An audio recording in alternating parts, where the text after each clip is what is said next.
Hey everybody, this is Cyrock Omega, and welcome to some Dungeons and Dragons campaign planning. So I'm finally getting a D&D game going. Hopefully it will actually last for a bit of time. So we're gonna just, I felt like working on it on stream.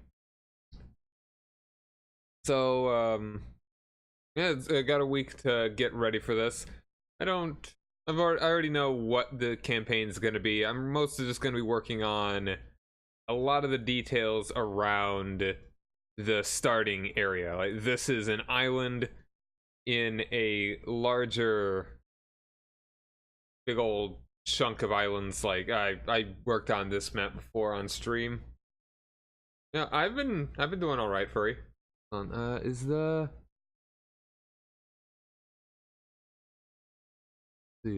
the chat is not on this. Hold on one second. Where is... Oop, no, that's not what I meant to do. I meant to do... Okay. It is... Yeah, I hope you feel better soon, dude. Hope it's nothing too bad.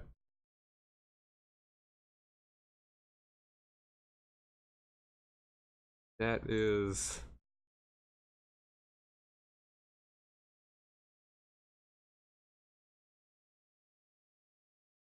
Kind of surprised that I didn't actually have chat in already. Yeah, I suppose an archipelago. I feel like an archipelago is oftentimes kind of a linear sort of chain of islands, or is that just a chain of islands? Or archipelago, a group of islands. Yeah, normally I think of it when I think of an archipelago, I think of it as being in like a sort of a line, sort of like Japan or a lot of Indonesia. But I mean, it really is just a group of islands, yeah. All right, add.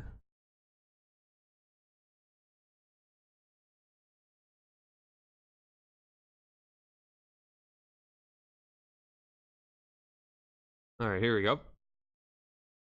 There we go. Chat exists now. Doesn't need to be that large.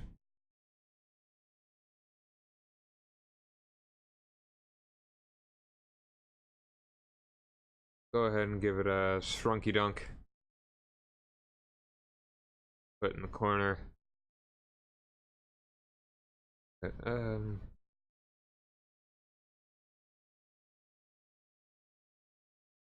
That seems good. A little bit larger. Maybe a little bit smaller.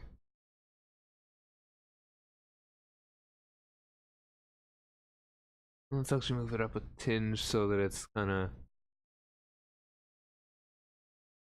a consistent color background, so it's not really confusing when it gets to when it's like down. Yeah, anyway, so we're just gonna be playing this one pretty chill this evening. Gonna get some tunes going. All right, do we want to finish up those albums? The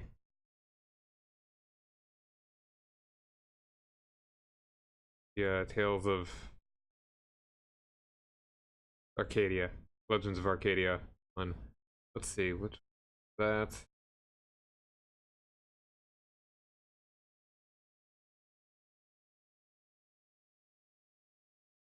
Alrighty, here we go. I got the one we want.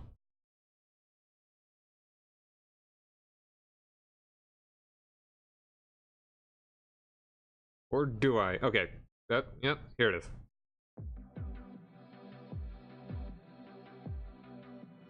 And we got the name over there. Alright, very cool.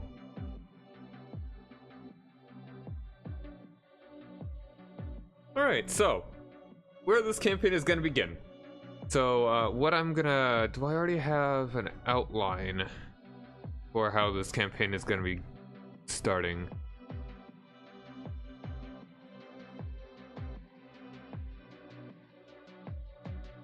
Let's... Sessions... Session number 1 outline. Alright.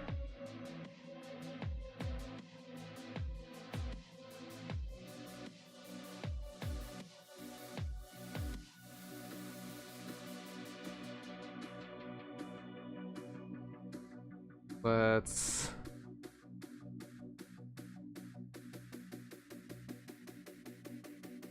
Alright. So this is what I have right now. Simple. Session number 1, the party assembles in. Alright. Maybe turn this down a tinge. Okay.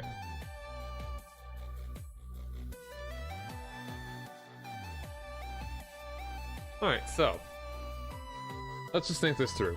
The session will begin with a bit of a recap, I guess, an introduction of the story for one of the characters. He wasn't even confident in remembering what his character was when I talked to him today. We made his character a while ago. So we're gonna have it so that he is kind of exploring this cave on his own.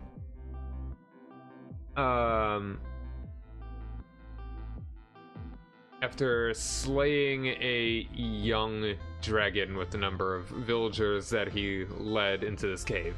And he is encountered by a magnificent elven man that looks on him with disdain before knocking him unconscious one way or another. The player character wakes up presumably a few hours later, and he leaves the cave, and his village he finds to be attacked by a green dragon, just completely obliterated. He goes to try and save people, but the dragon encounters him. Everyone pretty much already dead. He places a curse on him. Places a curse on this character. That, like, dragons will hate him or something if they see him.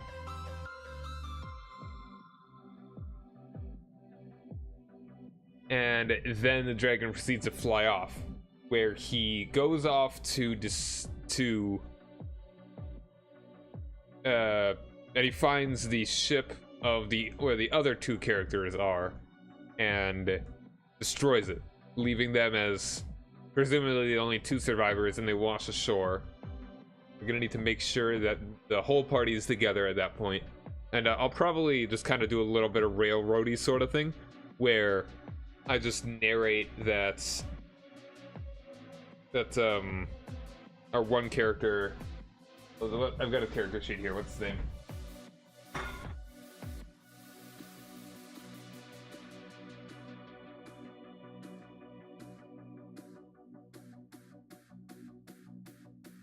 Or maybe he is a character sheet. Whatever.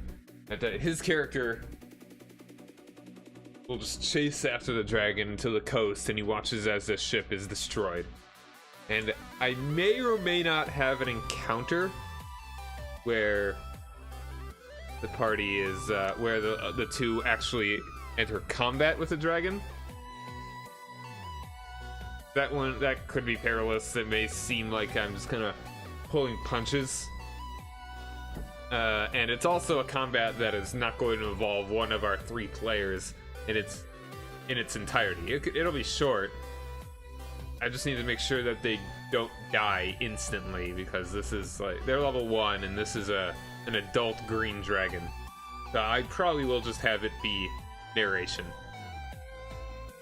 So I will have... Alright. Have this in italics so that it's read aloud, so that I can kind of designate that I want to read this aloud.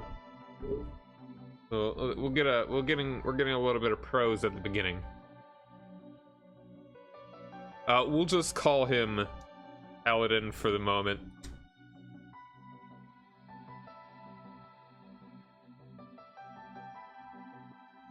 Hmm.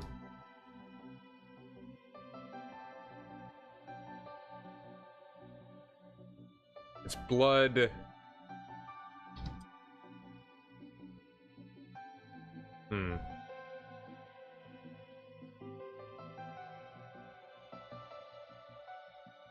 Blood dripping.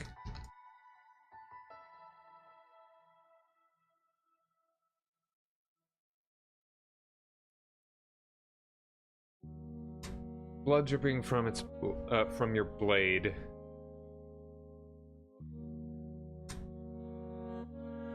The green dragon falls to the ground. And it moves no more.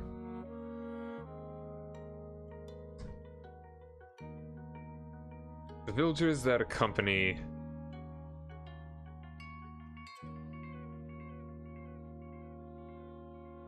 without a pure victory.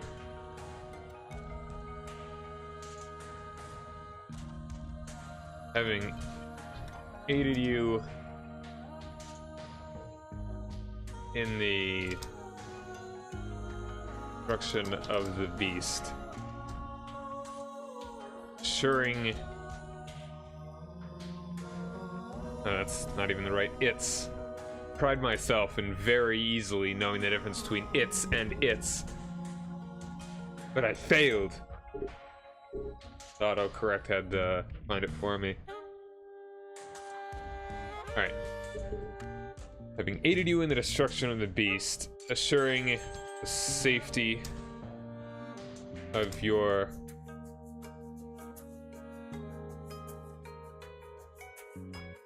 Alright, and the village is called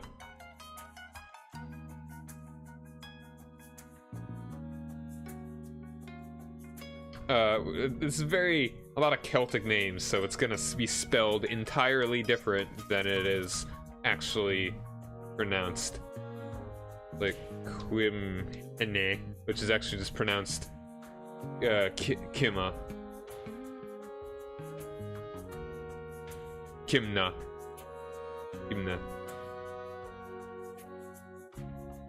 Very Celtic.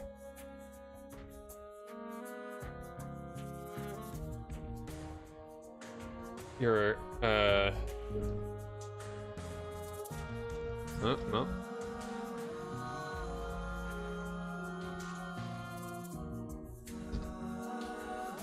Alright. It's blood dripping from your blade. The green dragon falls to the ground and moves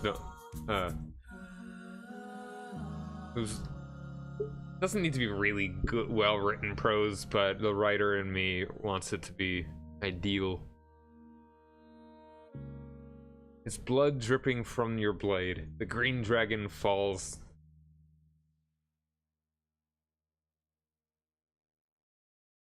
Let's say falls dead. Be real to the point. Falls dead. Falls to the cave floor. Dead. Falls dead.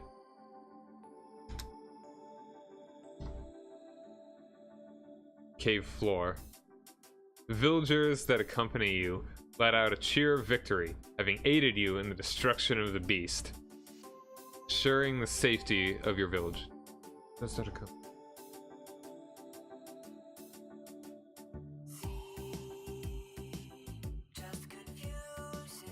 Proud of their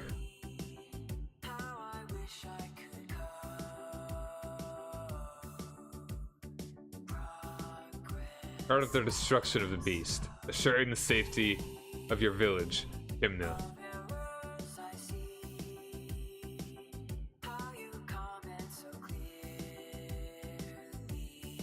Yeah, the its and its is probably one of the most common grammatical errors in the English language. Because it's the opposite of every other use of apostrophe S.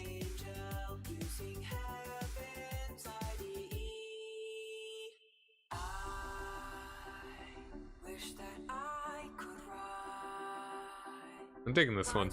This song. Alright. This will be just a longer one because I want it to... It's gonna need to encompass a number of things.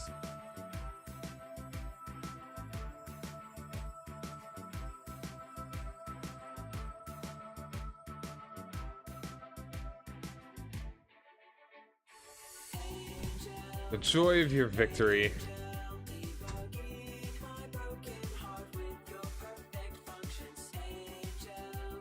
Inside you. What was inside you before?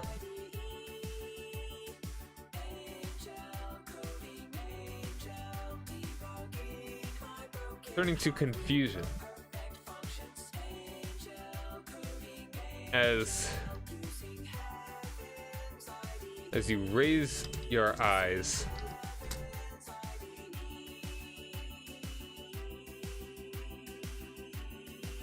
hey, Stalin, how's it going, dude? Alright, so we've got a paladin who I'm kind of working on the beginning here of his story. A cleric and a fighter barbarian. I forget which. I'm pretty sure he started with a level in barbarian. Chris is a bit of a min-maxer, so he really, really likes to be super optimal with all of his everything. So I'm pretty sure at the moment he's a barbarian, but he will, I believe, focus on being a fighter with most of his level ups. And we may get a fourth guy, but we will see. But he will not be playing this Saturday if we do want to get started. All right. Joy of your victory swells inside you. Return the confusion as you raise your eyes to look deeper in the cave.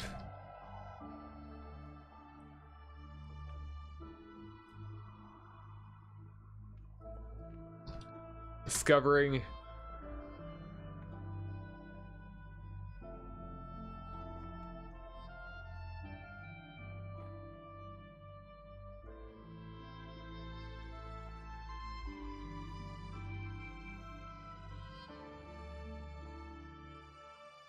seeing the red and orange, seeing red and orange.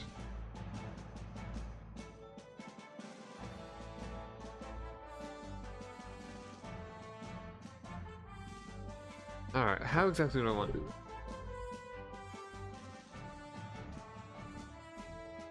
Seeing a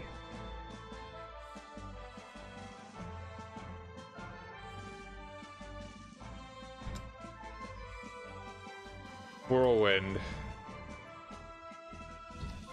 of red and orange leaves.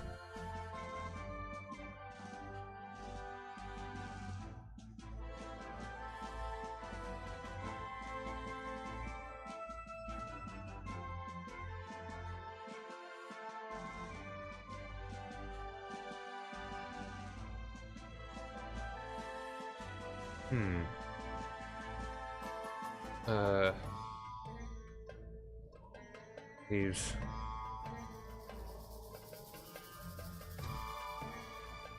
Alright.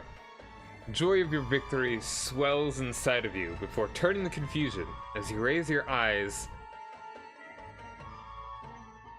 and let's see. Okay. Eyes and see a whirlwind of red and orange leaves slip from behind a corner deeper in the cave.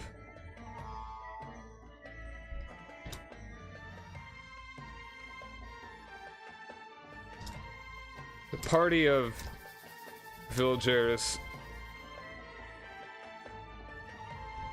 return to their homes while you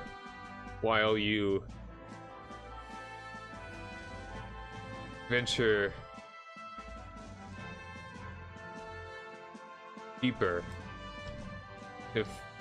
Find the source of this curious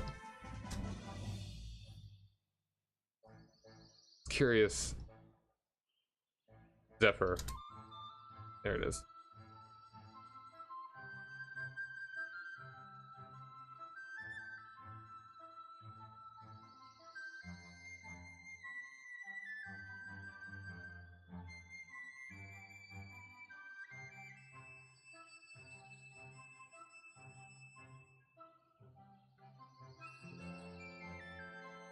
Right, the party of villagers turn.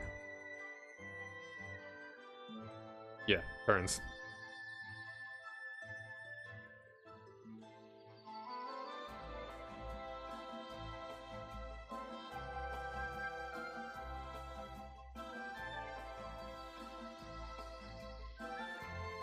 Alright.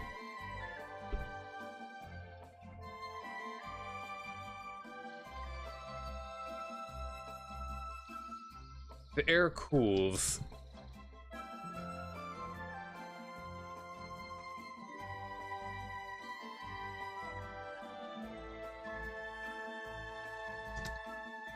Farther you go. More and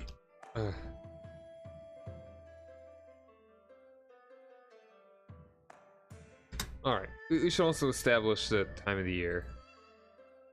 Use your eyes to see a whirlwind of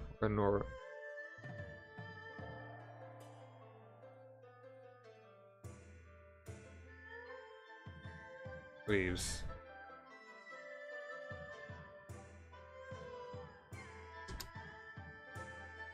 Peculiar in the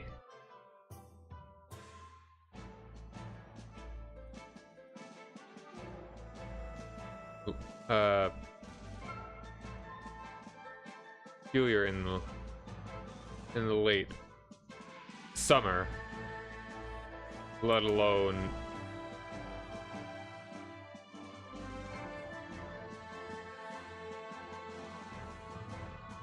far from a let's go home for a tree. That makes alright, does that make grammatical sense? The joy of your victory swells inside you before turning to confusion as you raise your eyes to see a whirlwind of red and orange leaves, peculiar in the late summer. And especially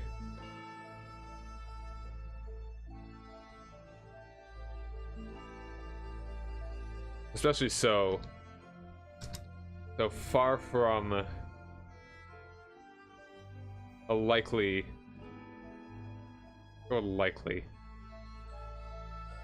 home for any for a tree. Slip from behind a corner deeper in the cave. The party of villagers turns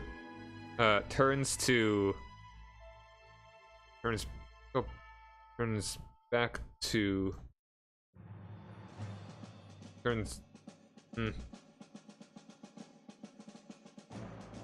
I don't like turns to return. That sounds kind of redundant.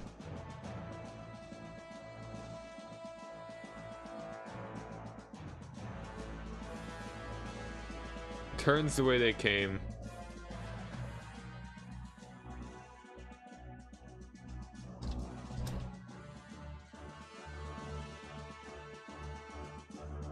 Returns the way they came while you venture deeper, find the source of this curious Zephyr.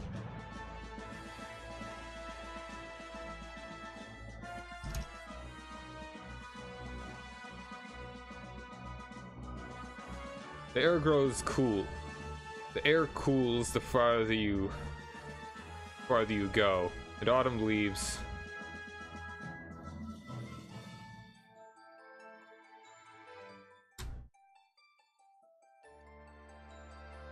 litter the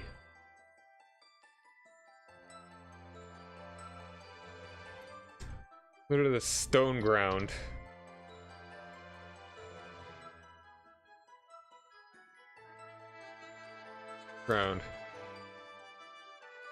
growing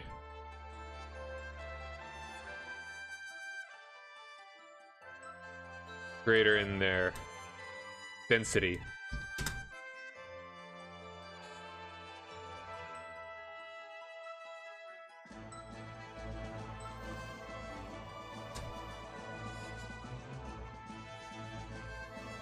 The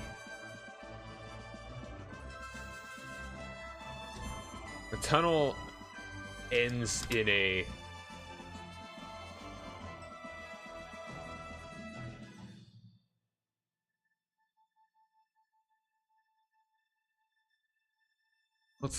the tunnel ends in a something of light, in a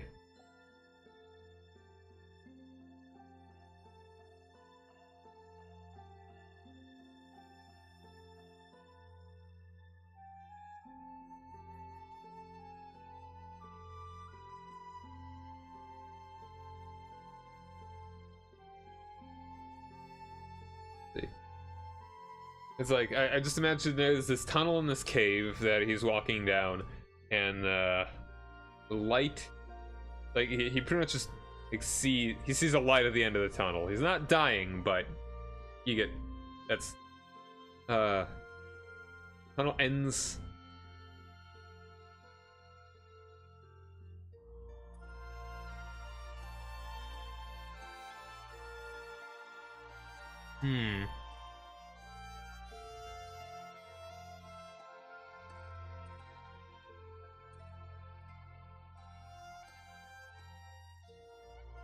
It's in an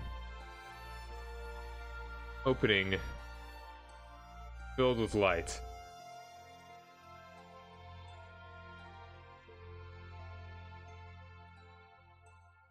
As you pass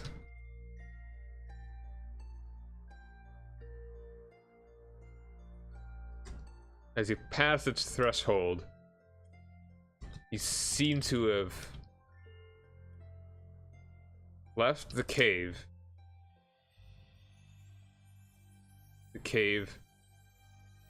And the mountain. Left the mountain entirely.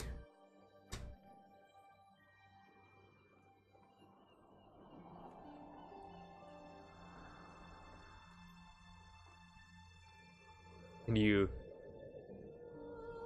stand in a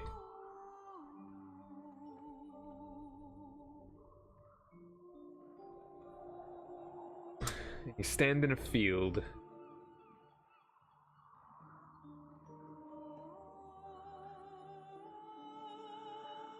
Field covered in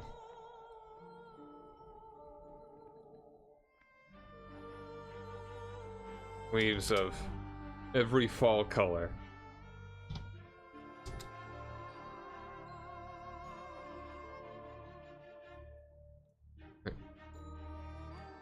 Actually, hold on, nope. Stand in a field.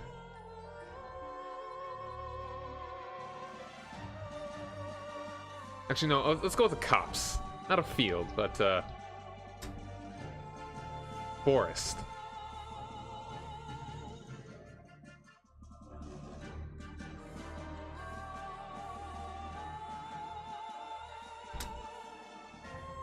Forest. Stand in a forest.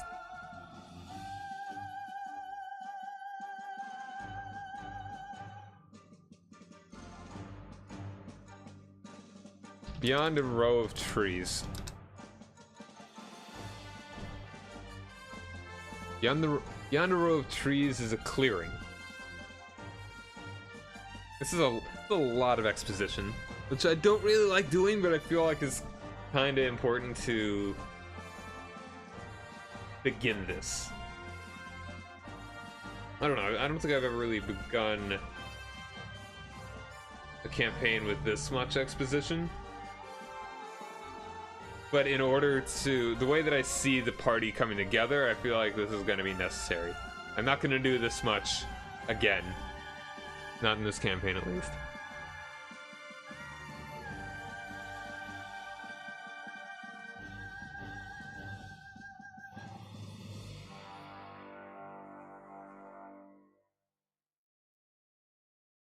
clearing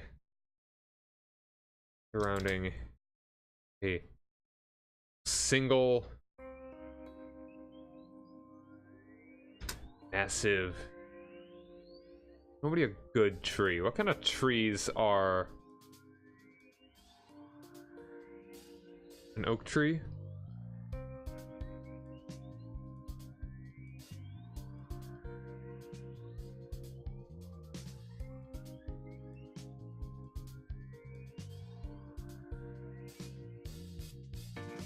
Where are oak trees native to precisely?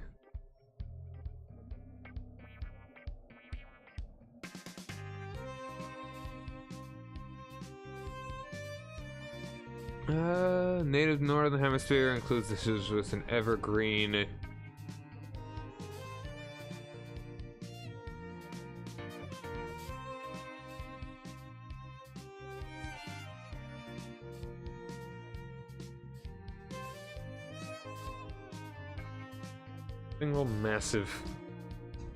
A single massive oak.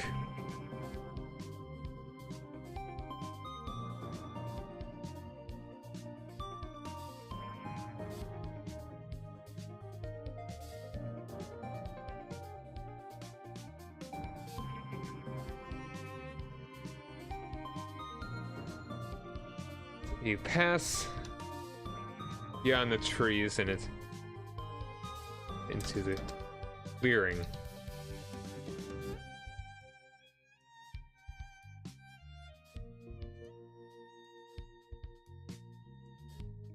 Alright. Beyond a row of trees is a clearing surrounding a single massive oak. And what appears to be figure standing for it. Pass beyond the tree and into the clearing. Get a better look.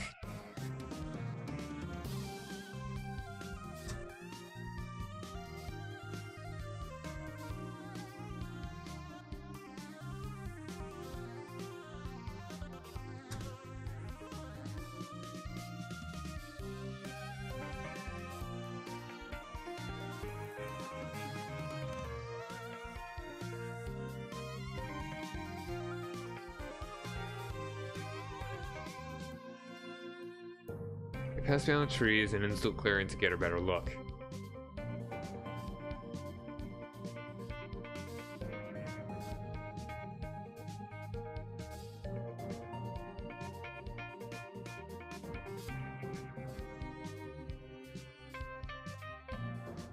All right.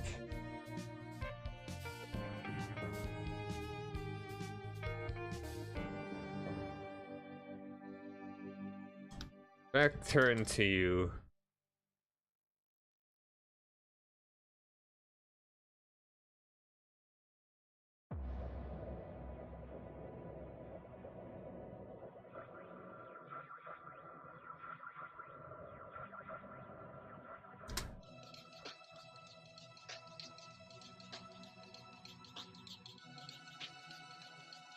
The oak tree.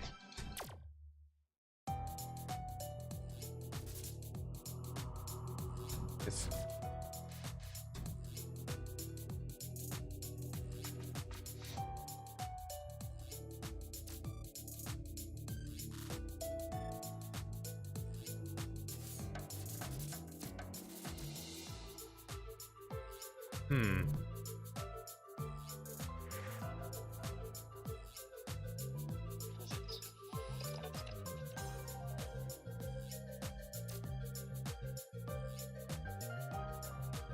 thick.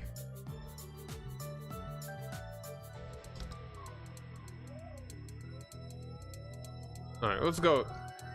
Standing before the oak tree is a man clad in immaculate gold. Immaculate gold armor.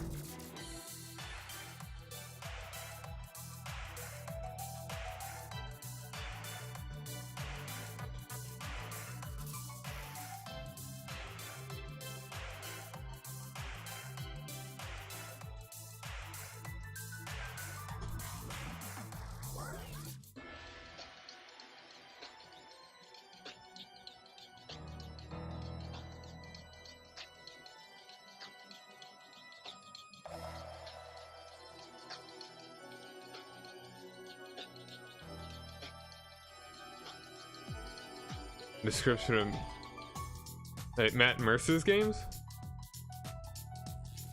I mean, I try to make interesting explanations here. If this is anything like Critical Role, I'd say it'll be a success.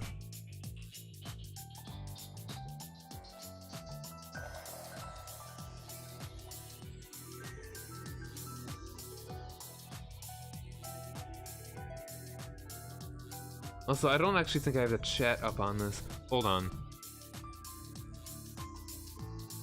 My bad. I didn't add the chat to this one.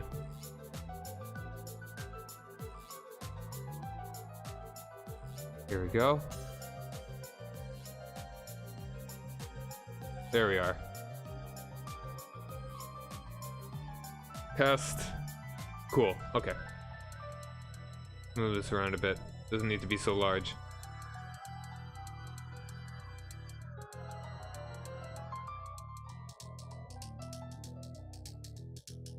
Go ahead and just plop it right there. Okay.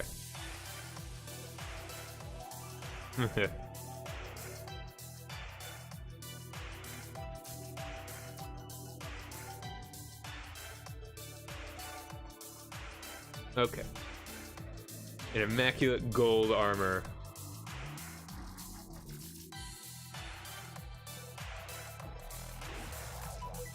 And golden hair.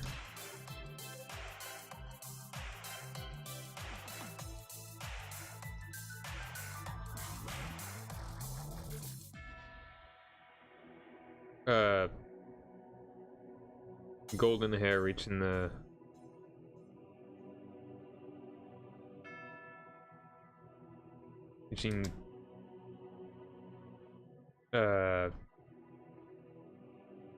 kind of his how exactly do I want to explain the length?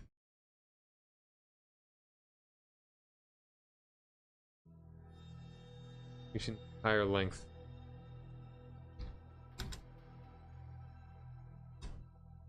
Here's the entire length of his back.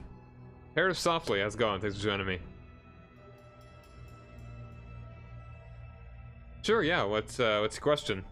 CK2 is one of my main games. I've got quite a few hours in it. Haven't played it in a little bit, but still one of my favorites. I will get back to it one of these days.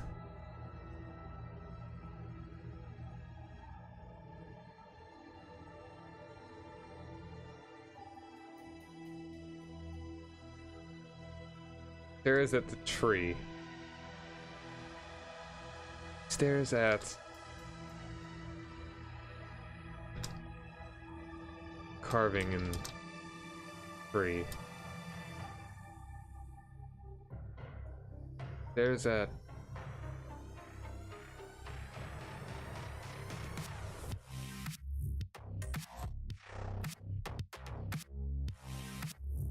uncannily lifelike carving in the tree. Alright. Byzantine vassal.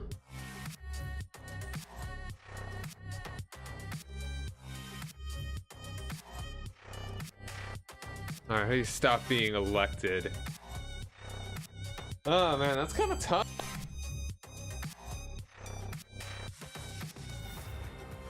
Probably that you just be... Ah man, that's actually kind of interesting. I never really thought about that before. So generally, to be elected, you want to have a lot of... the requirements to be elected are... to have high martial, intrigue, and diplomacy.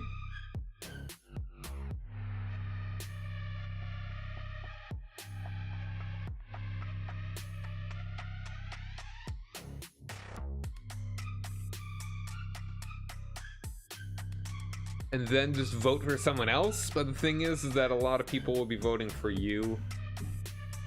Maybe you just want to have bad characters? I don't know, that's weird.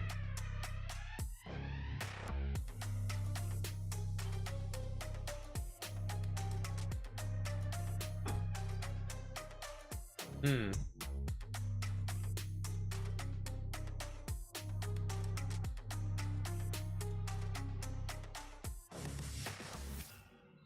That's interesting to want to play a vassal of the ERE without ever going for the Empire. I never really tried that often. My goal is always to make an Empire, even if I start from a lowly count. All right. Stares at an uncannily lifelike carving in the tree. Trunk of the tree.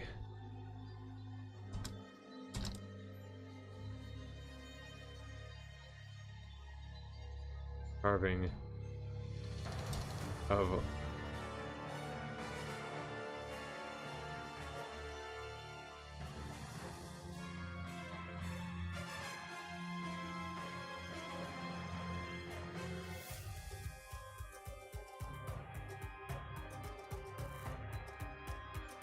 yeah, that's strange.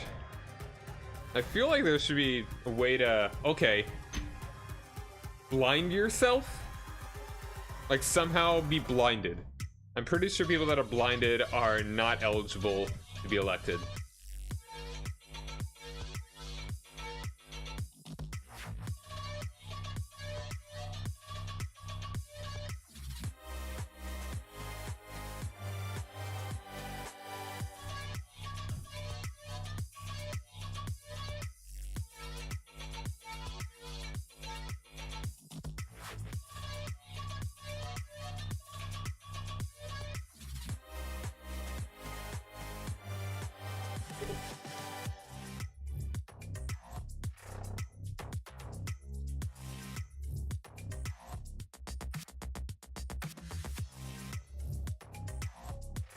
So he stares at an uncannily lifelike. I mean, it's actually pretty. I should probably state this.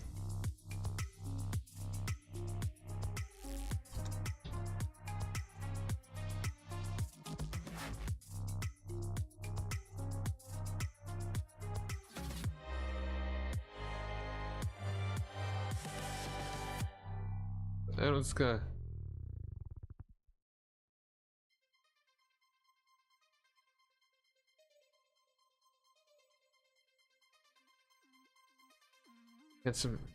Handsome elf man. Like handsome doesn't even really. I think, like normally I would never. It's kind of weird for me to describe a man as ever being beautiful, but I feel like this is actually a good character that should be described as beautiful.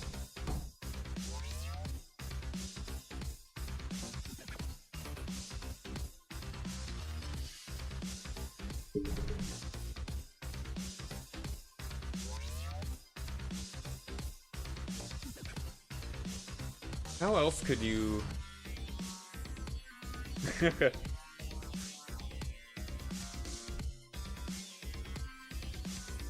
like Resident Evil 2 Leon Kennedy? Like the remake? Or are we going into like 4 and 7 territory?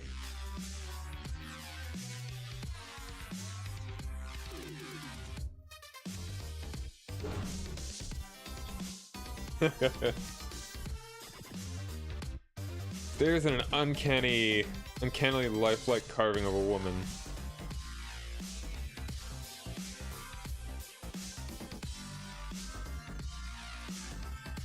Trunk of the tree.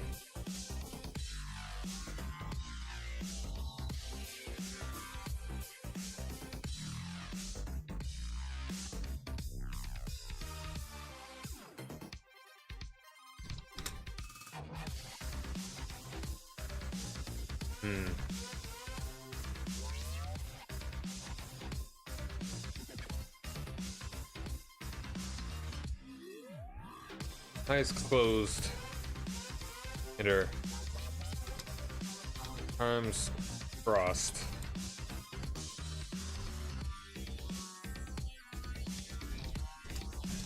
Holding her shoulders.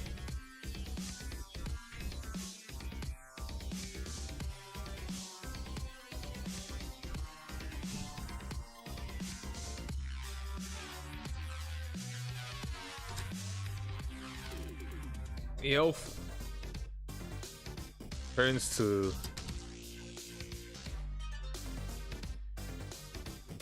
I don't think stewardship has anything to do with it. I'm pretty sure that learning and stewardship do not factor into people wanting to elect you.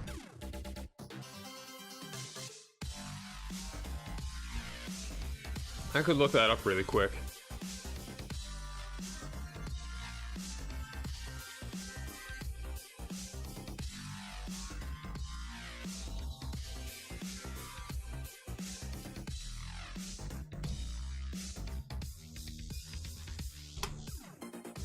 Alright, government types.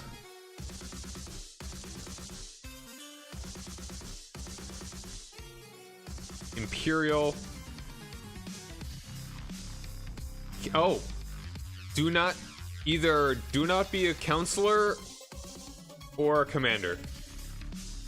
I'm pretty sure you can only be a counselor or commander to be elected.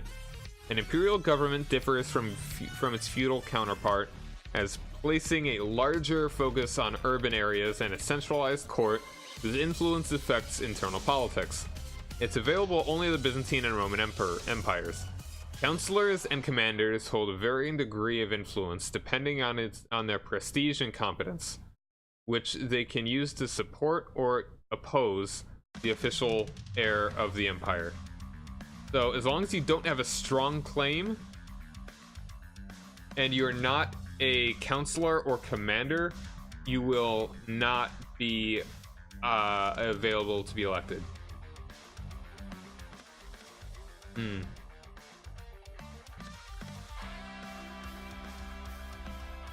Alright. Elf turns to you.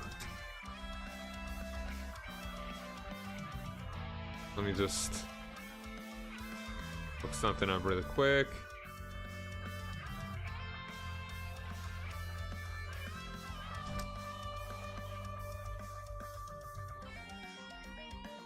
The elf turns to you with malice in his eyes.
You inquire to his identity, but he remains silent.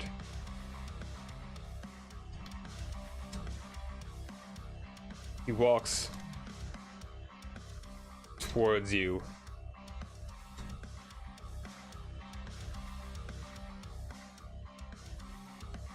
Let's actually. Oh. Oop. Let's Ooh, loathing in his eyes. He walks towards you, his malicious intent.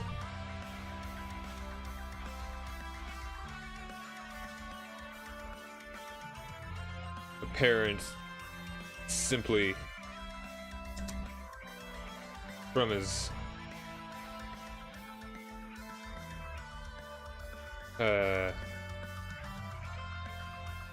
demeanor.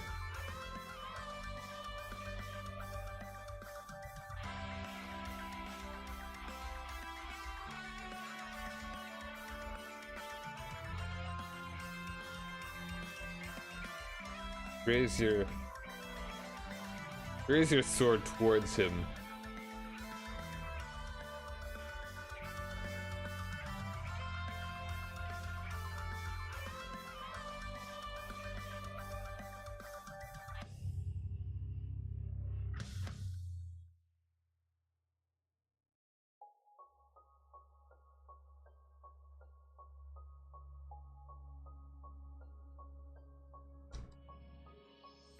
But not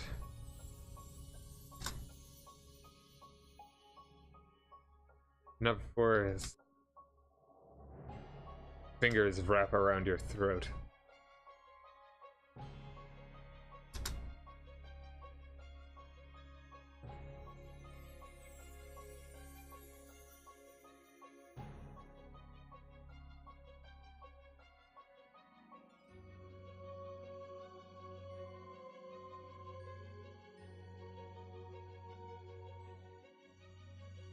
His lithe figure belies his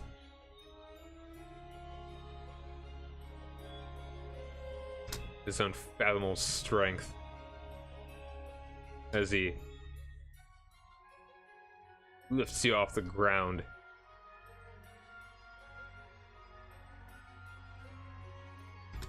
With a single hand.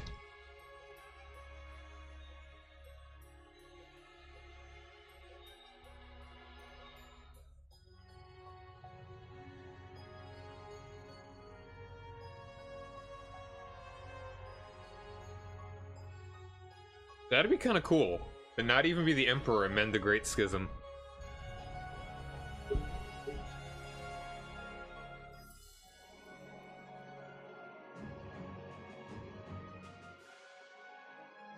It's a single hand.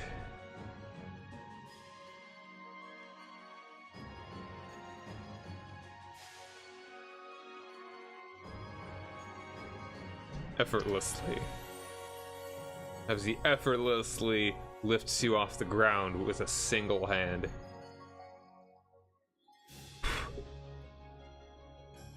The fly buzzing around.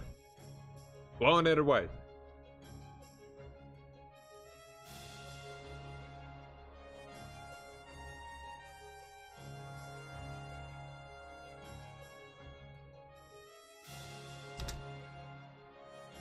As consciousness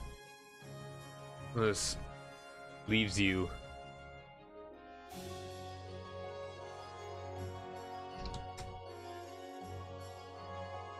the elf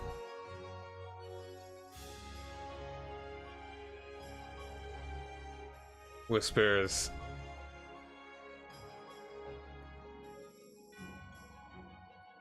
the elf speaks to you.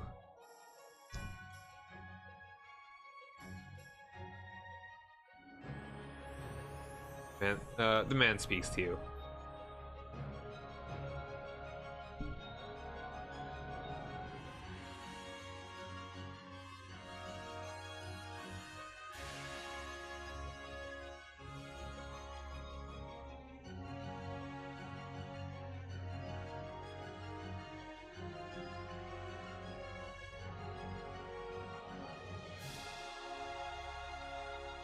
Man speaks to you.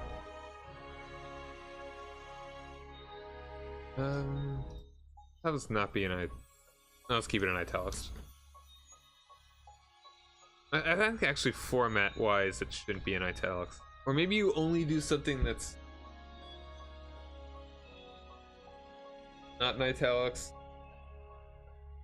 in a section that is exclusively italicized when it should be italicized normally. Nah, whatever, I'll just keep it not like this. I'll just indent. I'll just make a new paragraph and indent, do the whole thing like that.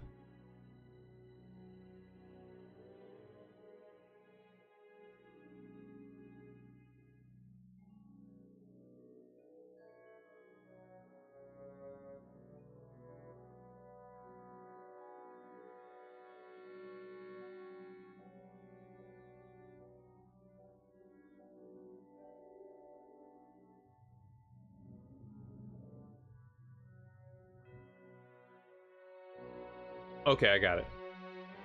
Don't be afraid.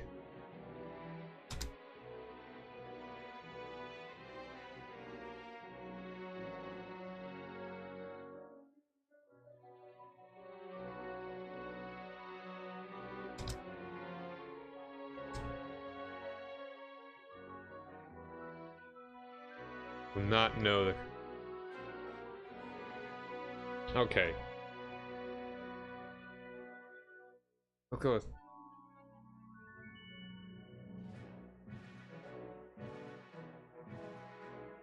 Do not be afraid.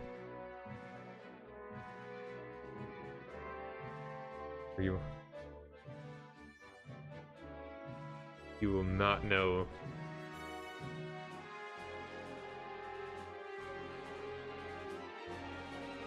Will...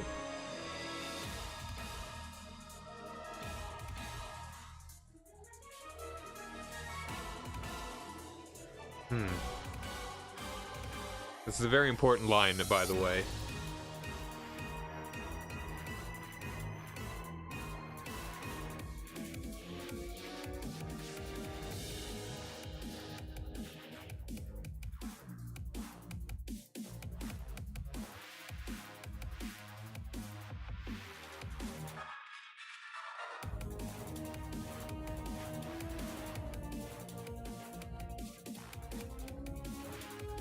Okay.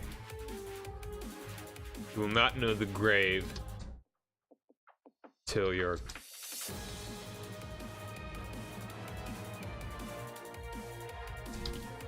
You will not know the grave until your god lies beside you. That's good.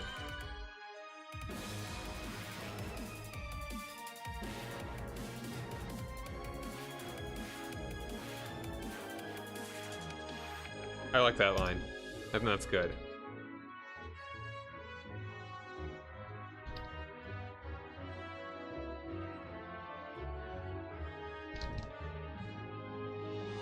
You lose consciousness. Oh,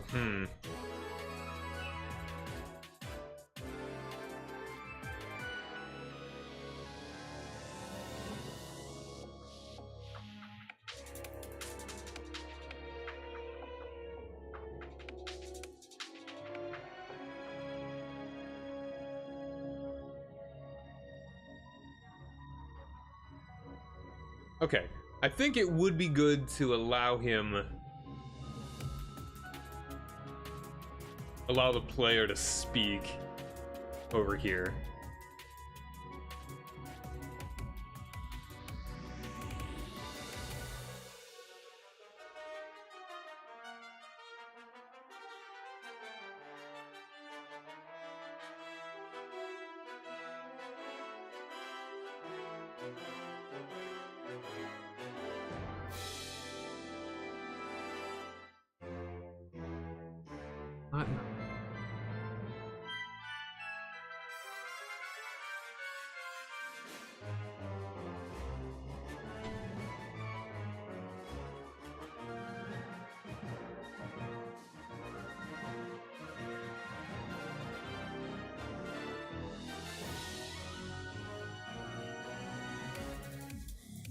Not another grave until your god will lie beside you.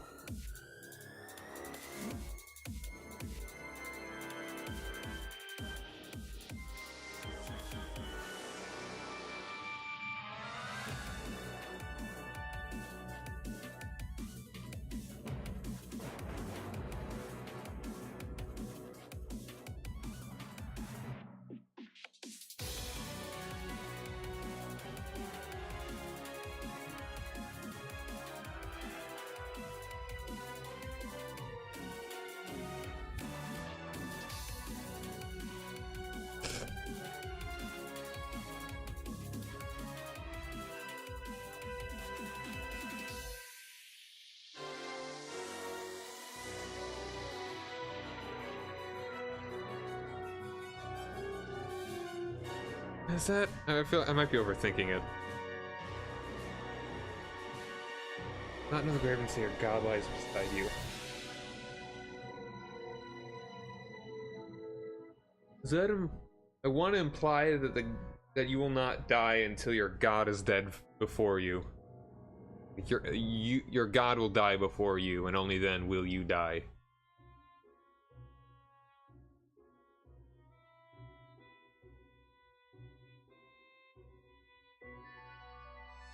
Gotta wait for the old man to die then.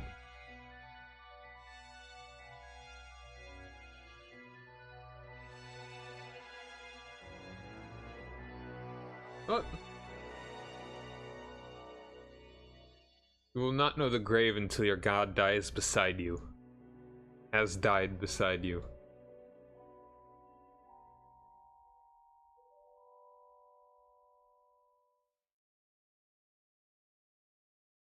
Hey Matt, how's it going, dude? I was about to say, you're if I'm stealing stuff, you're just giving away, you're giving spoilers away here. So I've actually got a campaign that's gonna be starting up next Saturday. So I'm gonna be running a game the day before we get back to yours again. And I'm just starting up a, and this is kind of the beginning narrative.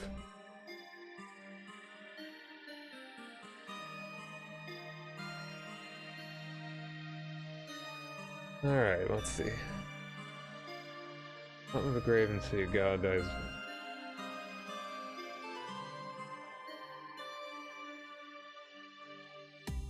Oh, before you. You will not know the grave until your god dies before you. You will not know your grave until... You will not know your grave until after your god. That seems too simple.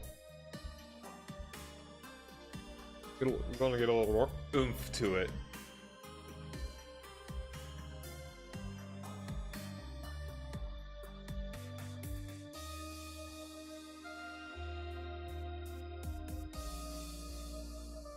Yeah, I'm looking forward to getting to know Doug's new character more as well.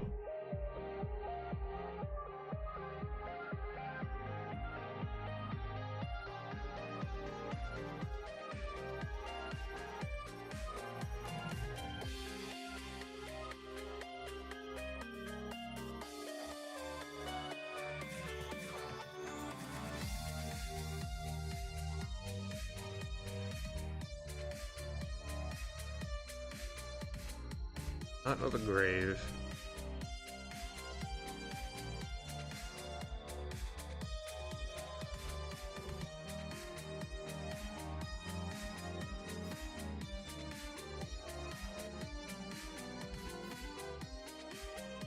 Really want to get this sentence right.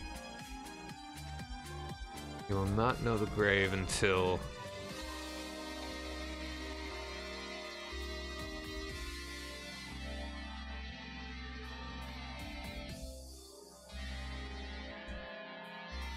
Yeah, something kind of like that. Not quite what you were saying, Stalin. You'll not find rest into... Like, that's the thing, is that... Like, this is saying a lot about this character. Purposefully vague, as well.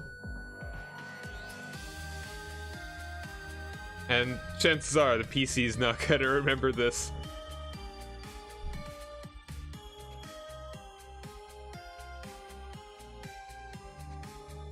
Okay. You will not know the grave.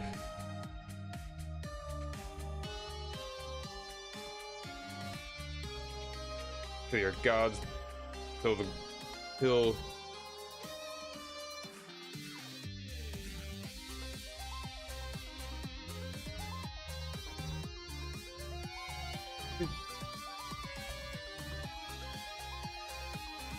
you will not know the grave until your god's blood stains my blade. Until the blood of your god. That's better.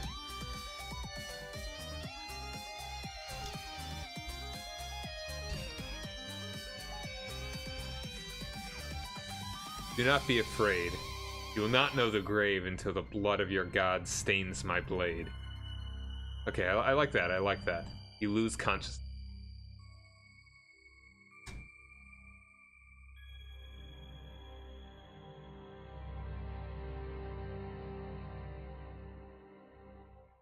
Yeah, I mean, seems like it. We'll see what it is, exactly.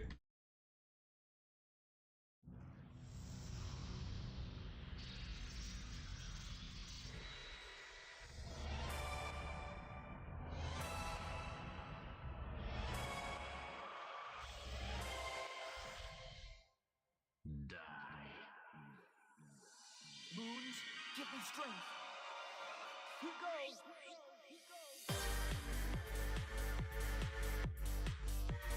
Hmm.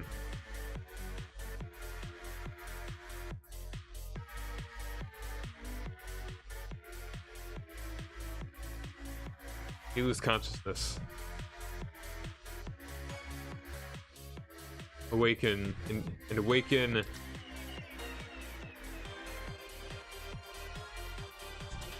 Presumably hours later.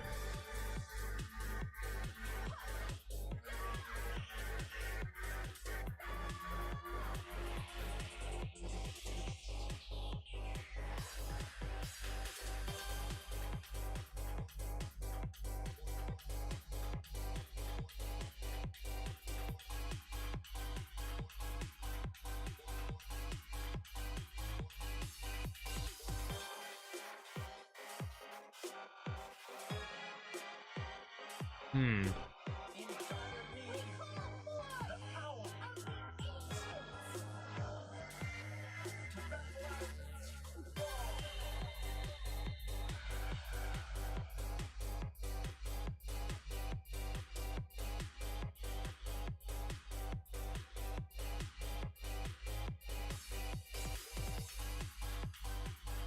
Oh, wow. It's pretty stressful mending the Great Schism, man. Takes a toll.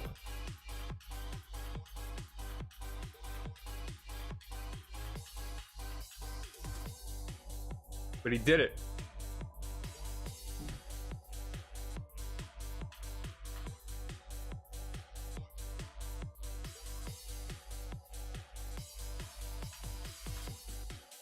You lose consciousness and awaken, presumably hours later.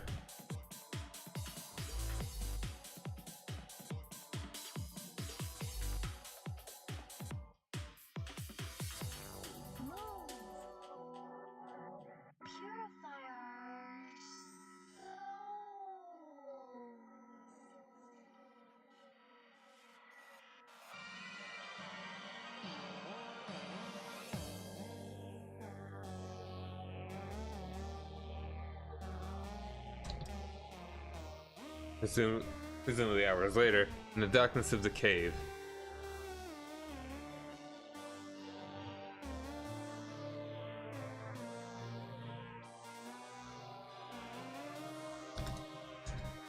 You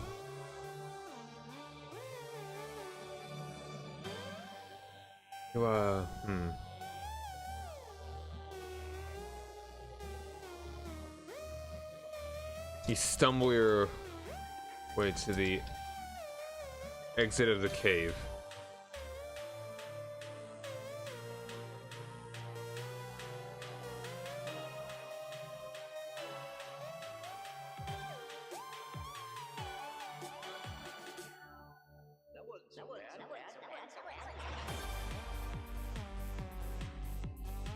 Wow, what was your succession log with that? You stumble your way to the exit of the cave.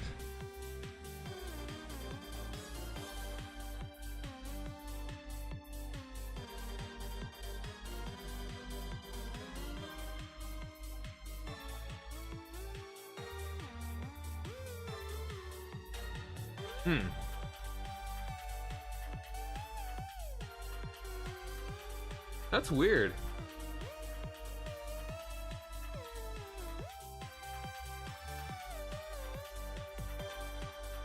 Huh.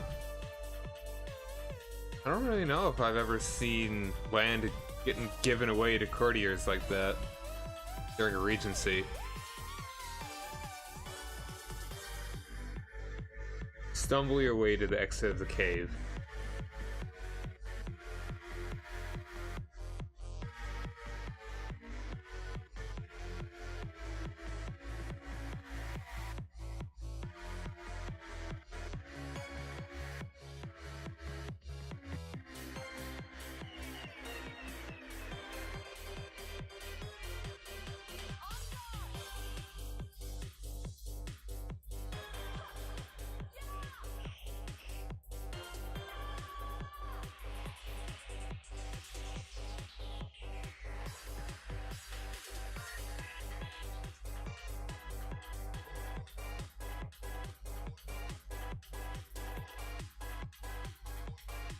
Yo, an apartment with walls, that's sick. Yeah. I don't know. Like, I mean, when's he moving? That's the question. Like, if he's moving that Saturday, I'd go with no. If we're talking maybe like Thursday, maybe.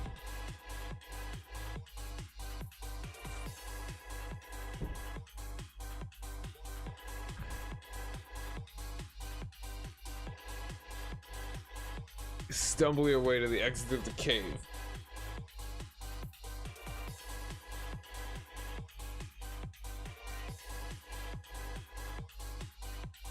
Just moved in by Saturday.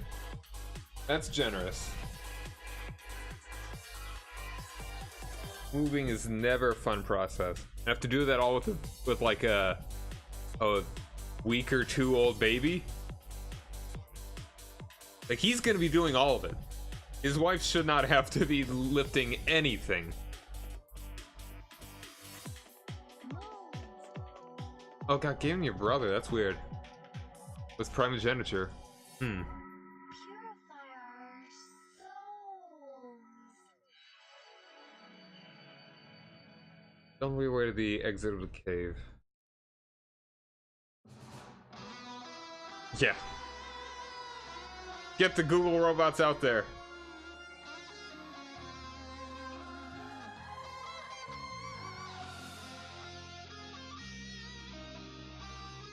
Man, that's real unlucky.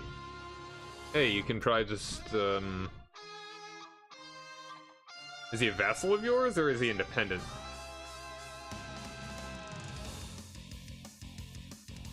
Tell me where to the exit of the cave.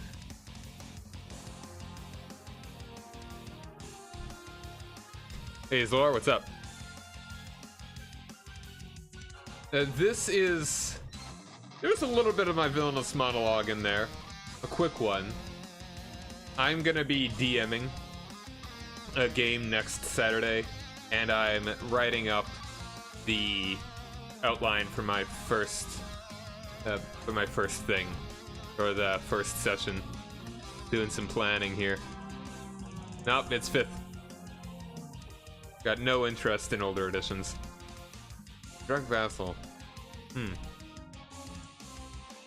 That's strange. Are you sure, like, one of the duchies wasn't Gavelkind or something? Was your previous character a woman? Were some of the things agnatic and other things agnatic-cognatic? Well, I was in Rogue for Evasion. That's always a good idea. Yep, we're starting to level 1. Because one of the characters is new, one of the players is new, so I want to get him to actually get the gist of it early on. All agnatic-cognatic. That's very strange.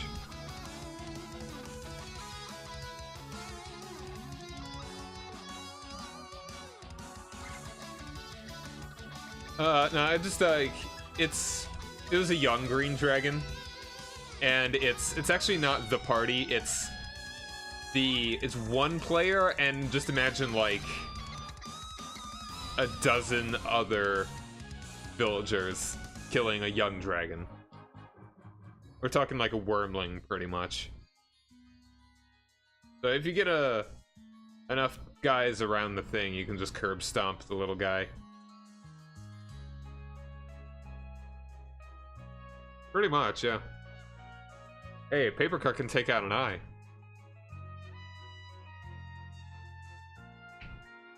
And 5e. Let me get out the monster manual.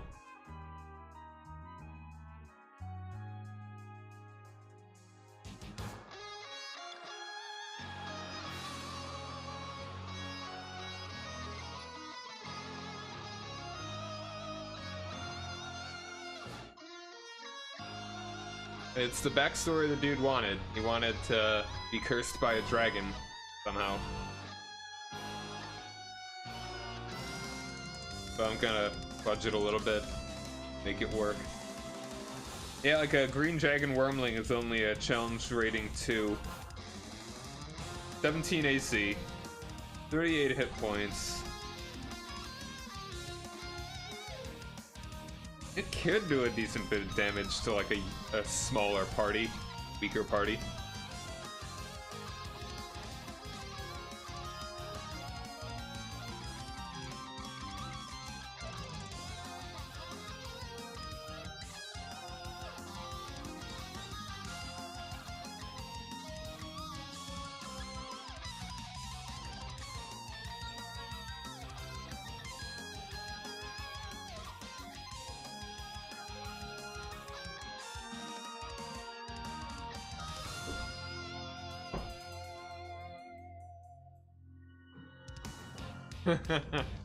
House cats. Let me see. Okay, let's compare them. Let's compare them. They might be. Alright, Commoner. AC 10. Hit points.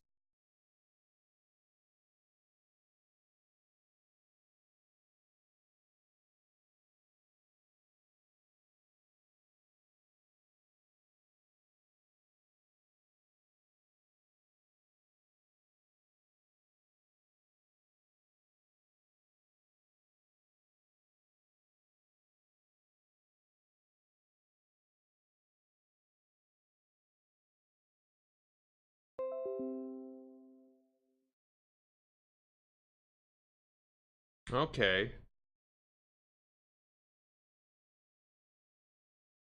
Suppose that worked.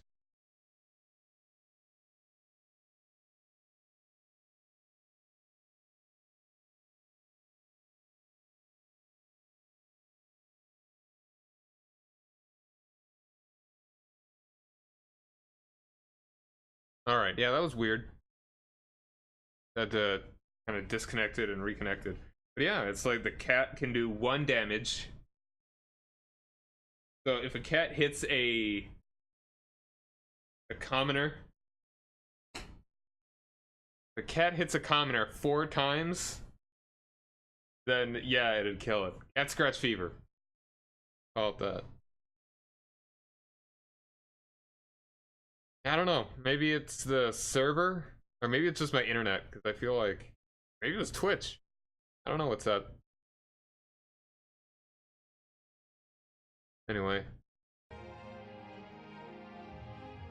Alright.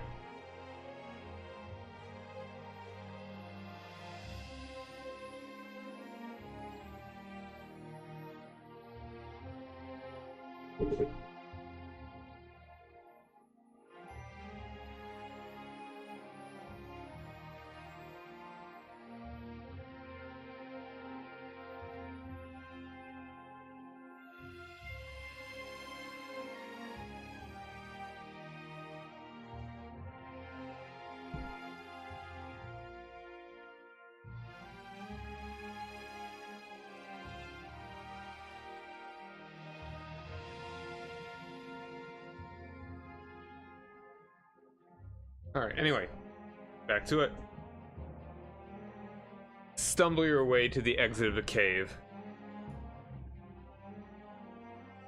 And only regain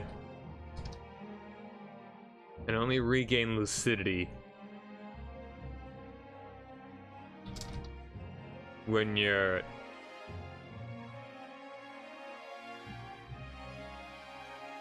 senses are assaulted by the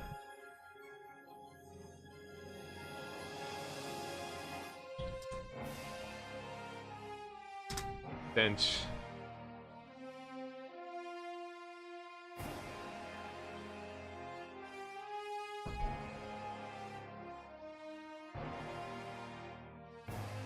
Single Baron count? Man.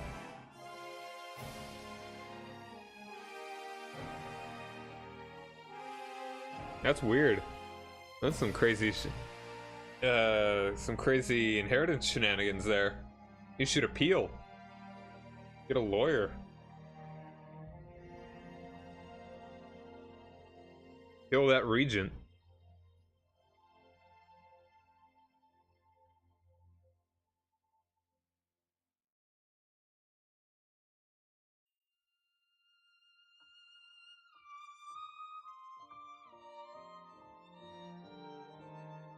Got some dude's nuts off.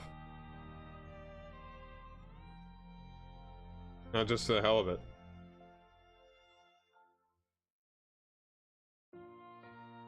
Okay.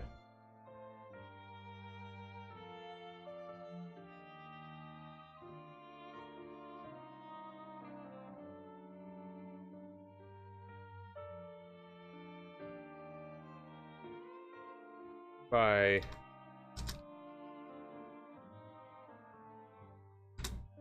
Bearable stench.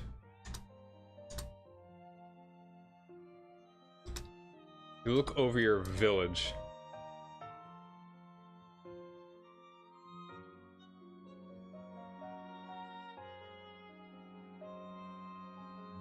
From your mountain, no. From your mountain overlook.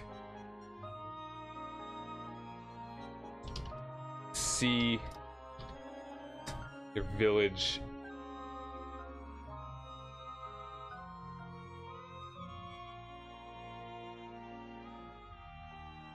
be decimated. Is that how you spell it? Decimated.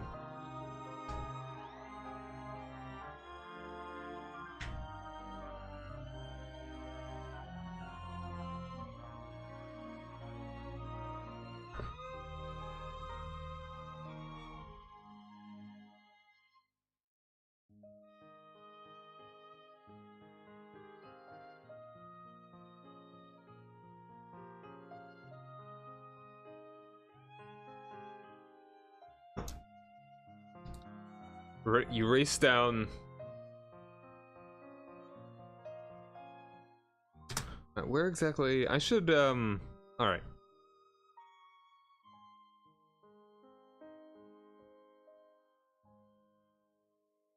I should place.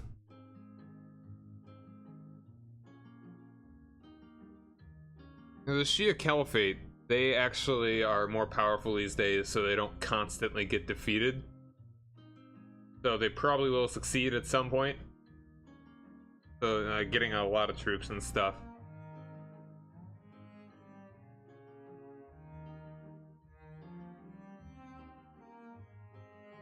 Okay, we're back to the map here. Here's the village. Let's go ahead and place.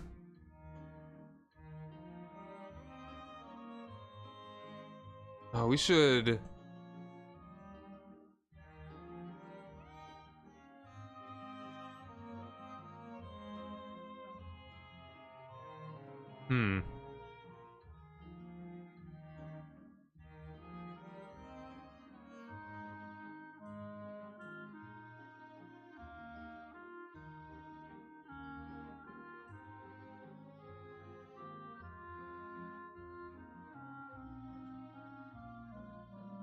Alright, so what the colors represent here. The green is kind of like regular flat land. Plains, really, just grasslands. It's not very much along the coast. Like, this is only 30 miles, so like from tip to... Yeah, so it's not a terribly large island. Not extremely large. If you had a car, you could easily get from one end to the other in like half an hour, if there was a road from one end to the other.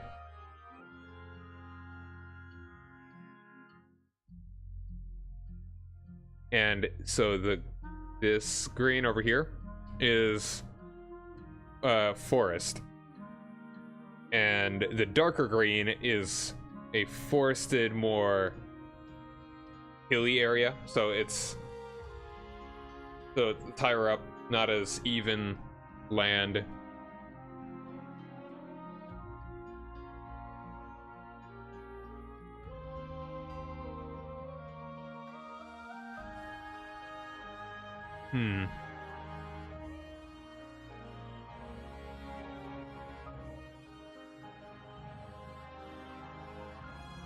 And so the village is right on the cusp of the hills. So I'm thinking it kind of does look like a fish. I think it's a good shape. Looks good to me.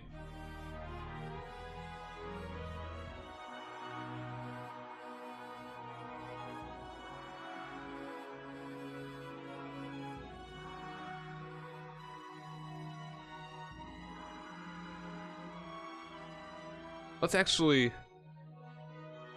yeah, let's paint around here. Let's make it like this is supposed to be a mining village, so we'll have it like all of this over here.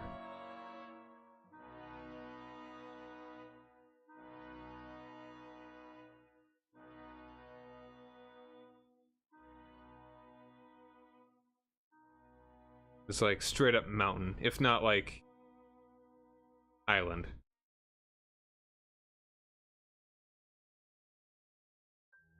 I think probably this entire bit should be, it's like it comes down from like the top of the mountain and then kind of the river goes down here. Actually, hold on. Maybe not quite that close. We'll go with, let's make the brush a little bit larger.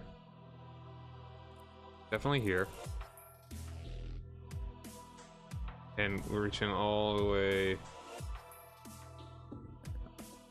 down to there. Pretty close. Then we can have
they're not quite that large.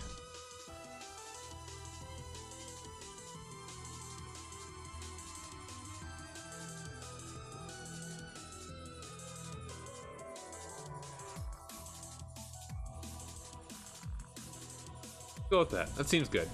From like, imagine there to there. Let's look up a picture of highlands. Maybe not quite mountains, but highlands. Kind of a very Scottish sort of image that comes to my mind. It's not really where this is. Island.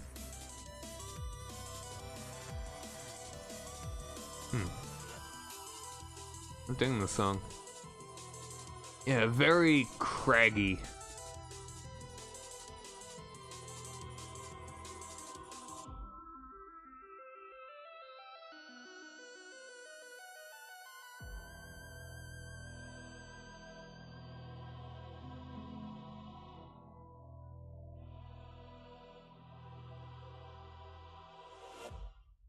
Highlands or uplands are a mountainous region or elevated mountainous plateau. Generally speaking, upland or uplands refer to ranges of hills, typically up to 500 to 600 meters.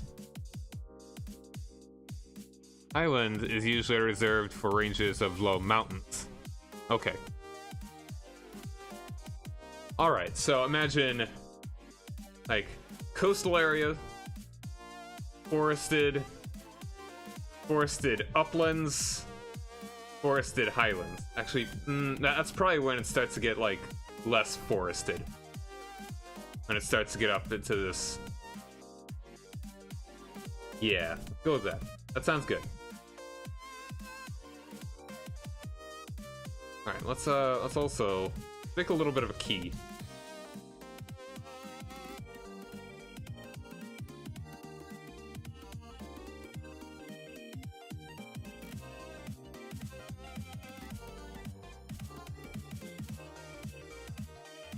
Nah, we don't need a key. I can understand this well enough. Am I ever gonna come back to this, like, in the future after I've pretty much forgotten everything? Yeah, I'm definitely gonna add more.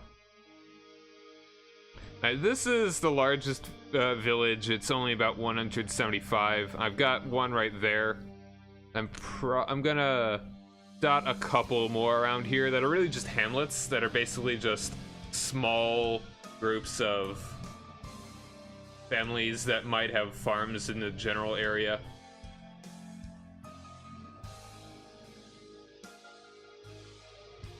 Let's go ahead and... I don't know, I mean, how many people do you think would... Well, I mean, it's like, there are also villages, that there are also farms that are around here. So, a lot of them aren't near these small places, they just have little houses on their own. So the population may be a couple thousand, but in a town, like any kind of villages... Yeah, that's the thing, it's like... This place is kind of like middle of nowhere. And it's not very good farming land.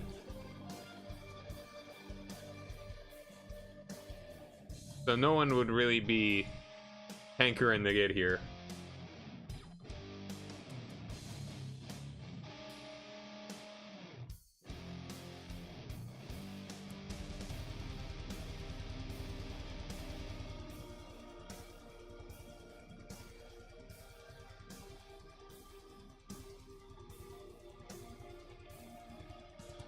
And think of this as a pretty early medieval era.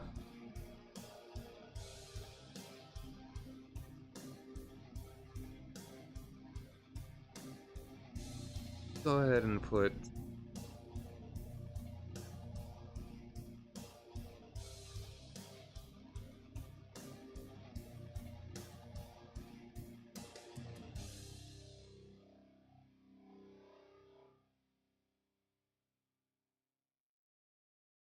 another little one right here.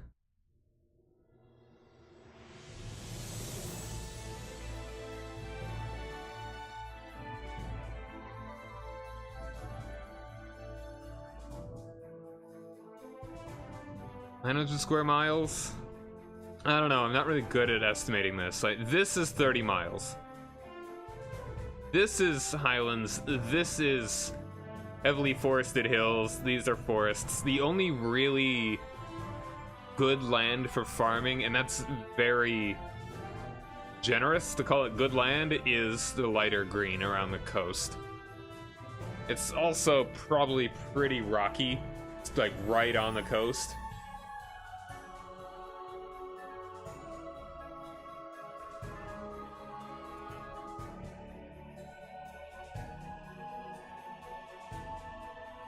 $4,000 people. That doesn't sound too bad. I might make the villages a little bit larger in that case. But 4,000 doesn't sound like a bad number. Like if we maybe have 200 here, like 50 in any given little nub here. So let's 200, 50, 300, 350, maybe like 2 more.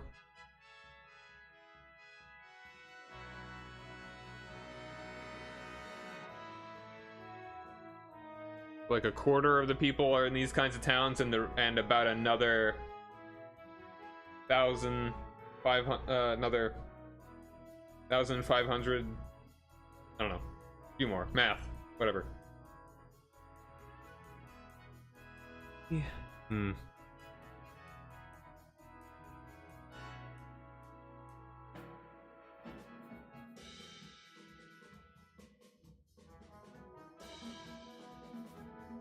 Gonna go ahead and make some more rivers.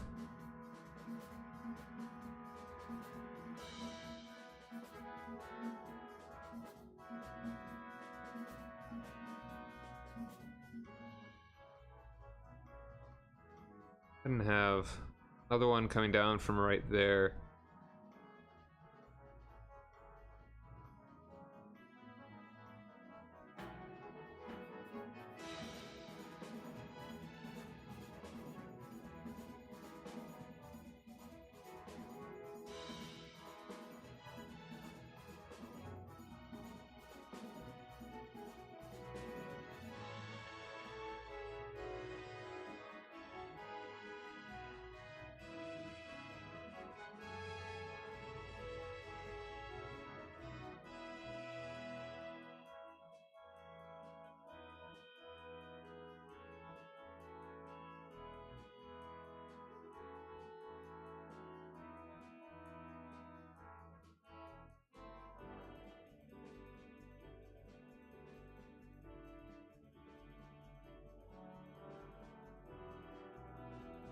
Two, three, four, five.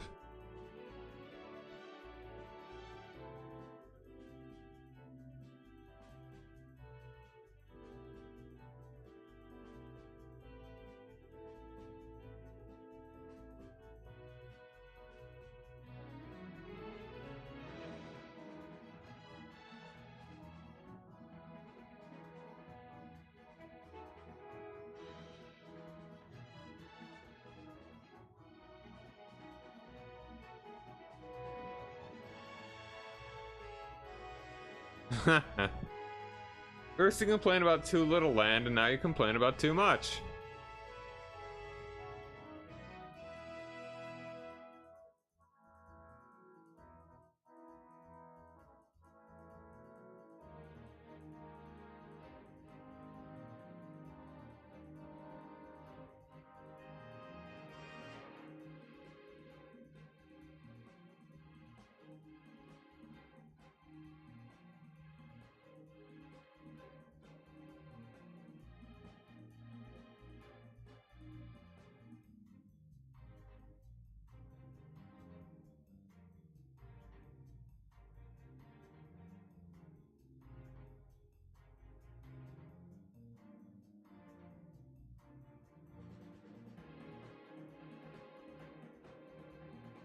Hold on, did I accidentally... Oops. Hold on.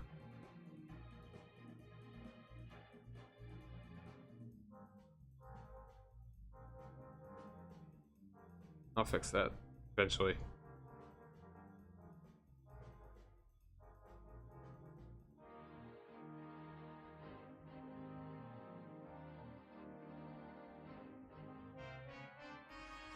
All right.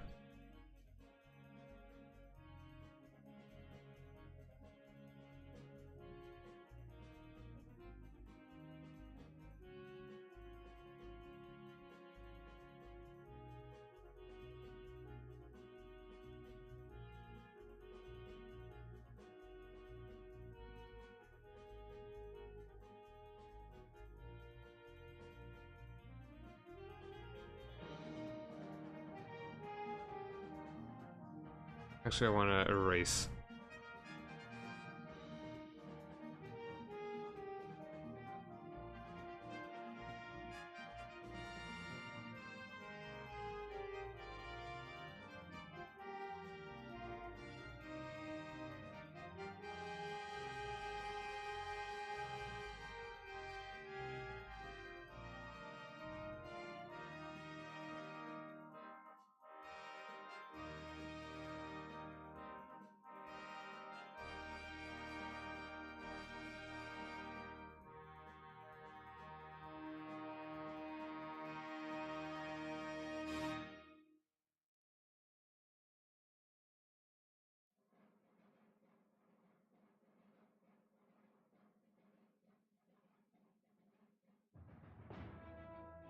Okay. One, two. Let's make another, maybe a couple smaller villages, just in the mountains, maybe.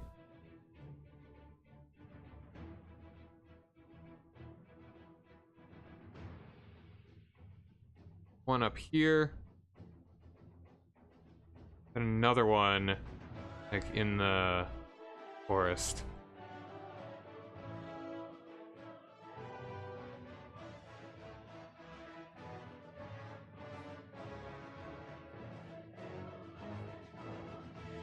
That's for one thing or another. It's... I haven't really worked on that part. Good thing it's a good thing to ask. I think of it as being really just a confederation of... well, not even a confederation. It is not actually a local lord. That it is sort of loosely protected by sort of a neighboring city-state of sorts.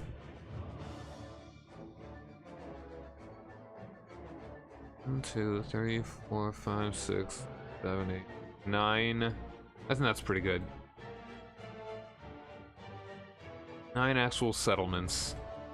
200, 300, 400, 500, 600. And then everyone else are just like farmers along the coast. It is the largest city. It is the largest town. It's the only real port here. Also, go ahead and do a little cleaning here.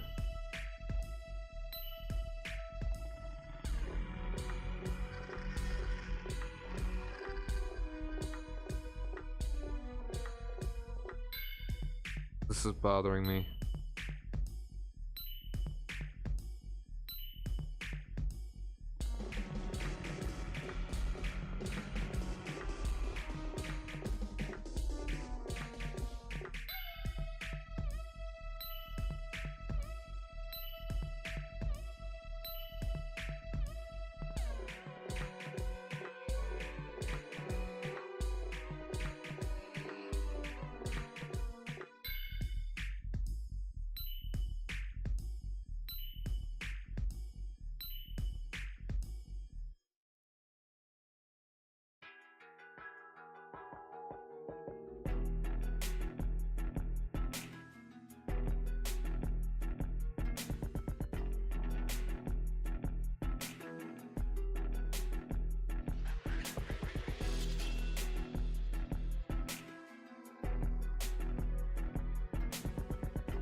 It is not actually it's not really a unified island in this region. A unified island. Unified ruler. Like, there are certain centers of power, but none of them have complete dominance. So it's not like there's a system, there's not really a secured feudal system in every place in this archipelago.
I'm gonna sharpen this a little bit a bit.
The population may actually be closer to, like, of people, of humans. We're not counting, like, goblins and kobolds that may be hanging around the forests and hills. Like, quote-unquote civilized people. That might be about 2,000. I don't know. I'm thinking 4,000 might be a lot. I want this to be a pretty loosely populated area.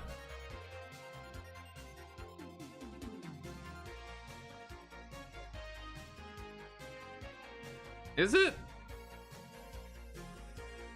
I mean, this is only like 30 miles. And a lot of this is not very easily inhabitable.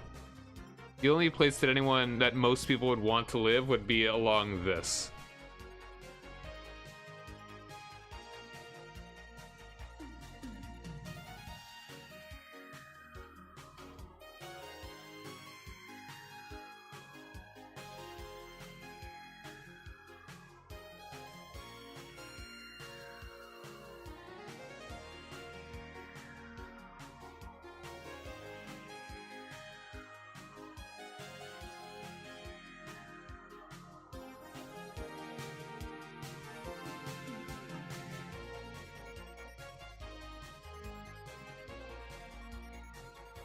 Alright, let's maybe think of it this way. So, like, I'm basing this area a lot on the Isle of Man. It's a little bit larger than the Isle of Man, I'm pretty sure. But it's also, like, more forested. I'm pretty sure. I don't think the Isle of Man is terribly well forested, and it also not nearly as hilly. So in, like, 1725, the population of the Isle of Man was, like, 1,400. 75% the size of Long Island. Okay.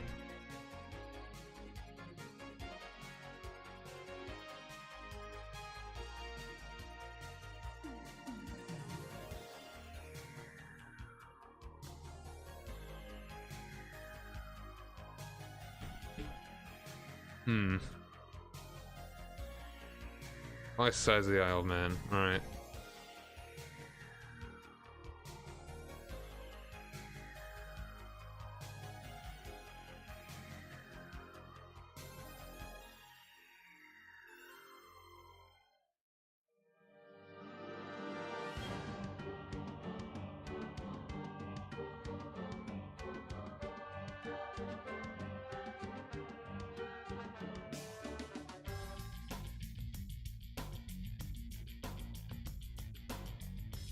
Alright, maybe we'll say... Yeah, okay, I'll go with a tentative 4,000. I'll give you that.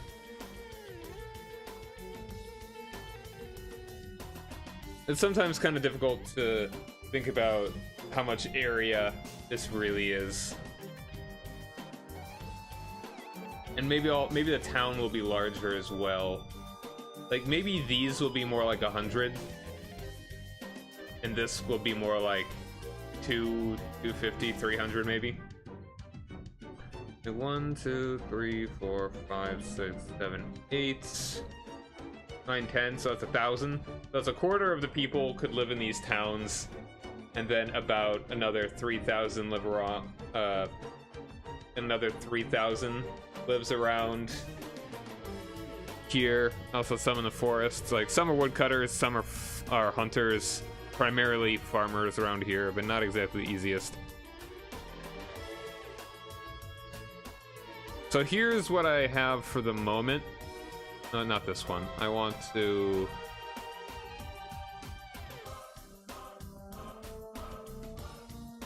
change it to...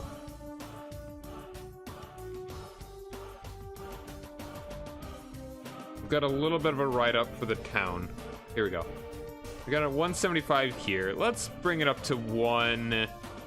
Let's bring it up to 2. Bring it up to 225.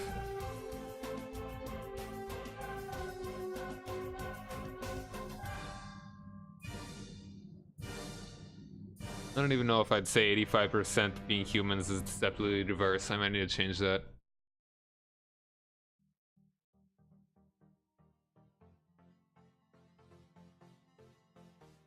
Also, gonna change the name here.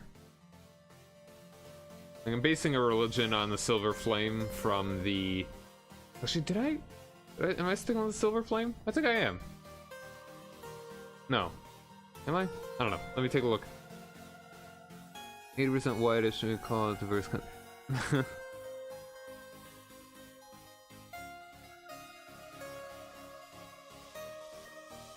Alright, let me see. What did I... What am I calling this religion?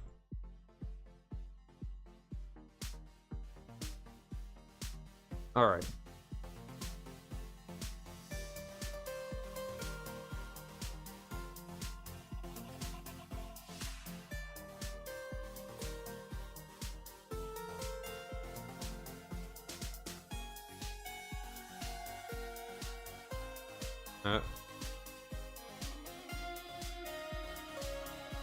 Okay, I'm calling it calling them the Purified of Kasef. Small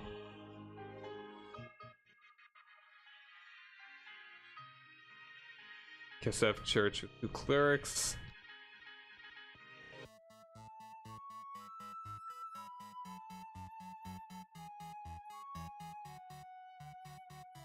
Yeah, I take pride in the names. I like to think I'm pretty alright with doing names.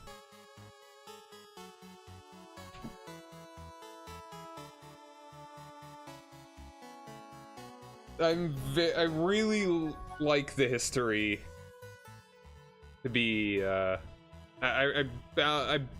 this particular world, I'm basing a lot on world history. So this is very kind of like Viking Age England, Viking Age Britain, this region.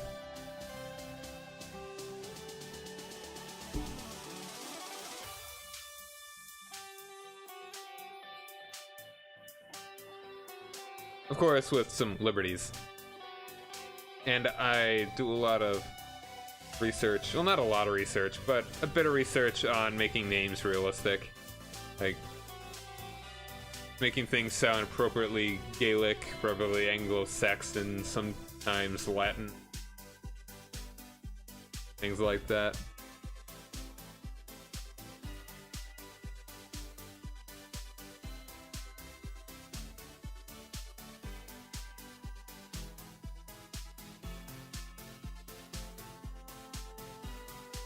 Okay, so I want to continue my write-up. I want to start my outline. Let's switch over to that. Also, what's my notification here? Who gave me a sub to what channel on Twitch? Oh, cool. Sub to Spike Vegeta. I think his file got messed up, so he's not playing Mario Party 3 anymore. Alright.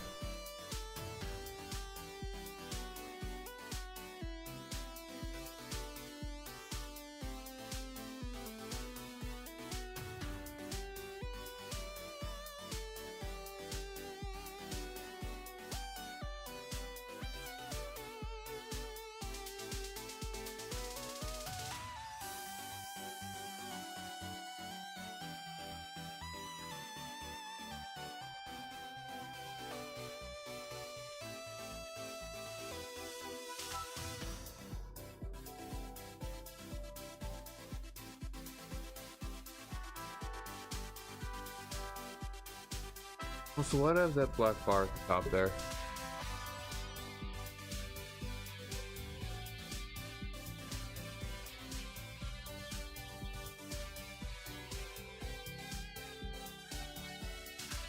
That kind of gray bar.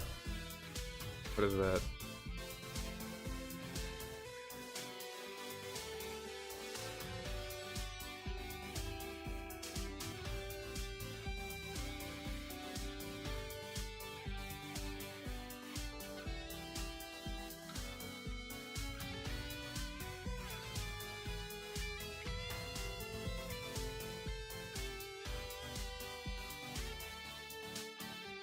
Oop.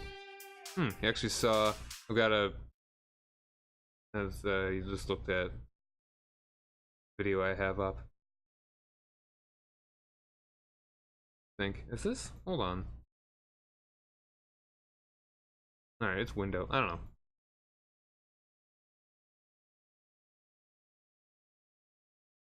Alright, that's the end of that album. Let's go listen to that Chrono Cross OC remix album that came out a little bit ago.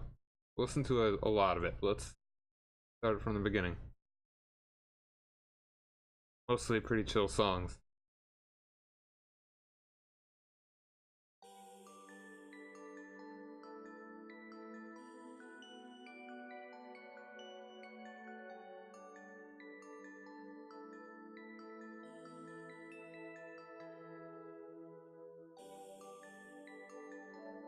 Is there a great bar?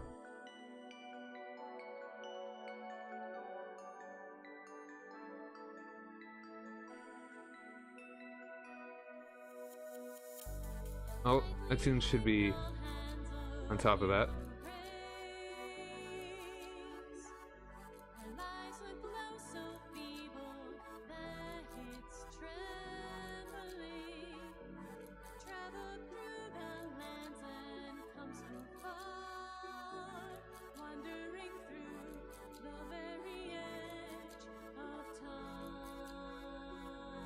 All right.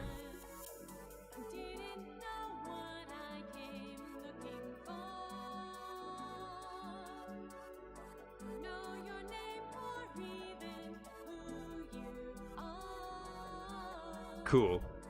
Like everything to be nice and lined up. Okay, you race down the mountain.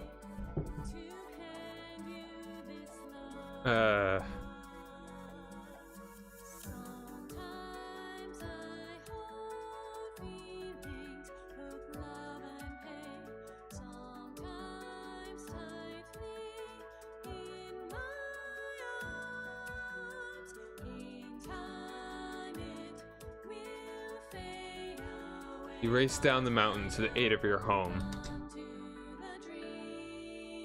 But upon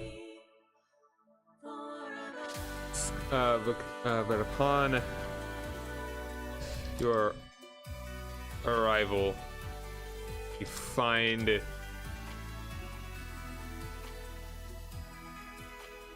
its entire population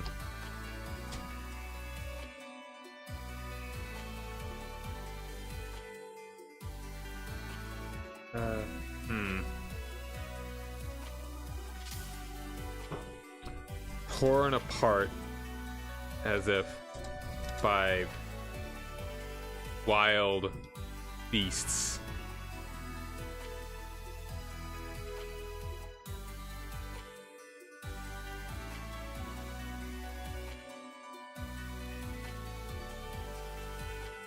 Find the entire population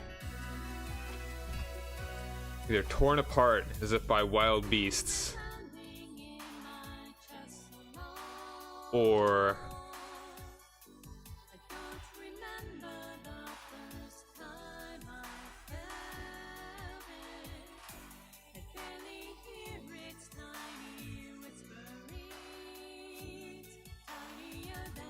what exactly does the dragon's breath do? Like it's poison breath. Like what? I mean, it's like a suffocation, right? No, not really. Poison that doesn't that it would kill the brain. Like it would like cause your brain to stop functioning, organs to fail.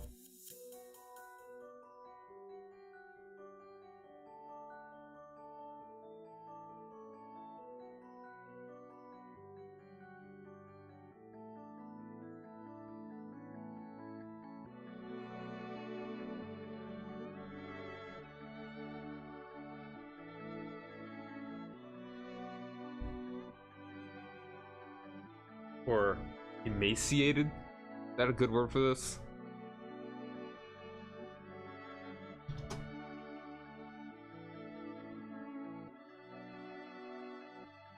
Hmm.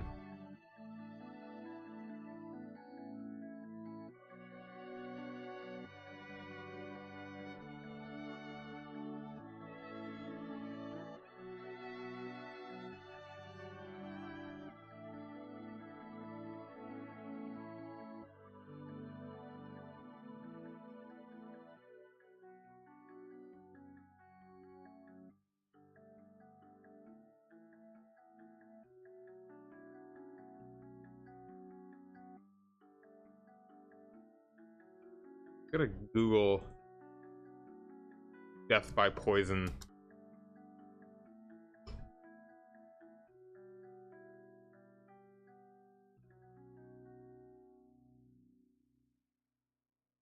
Okay.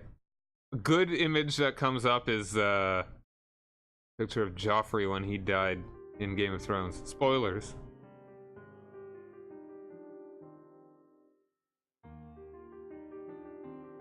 In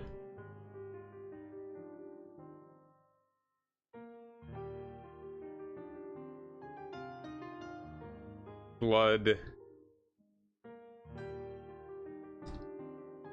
from their noses, mouths,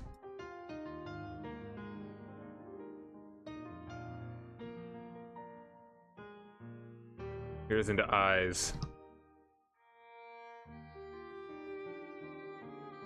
Ears and bloodshot eyes.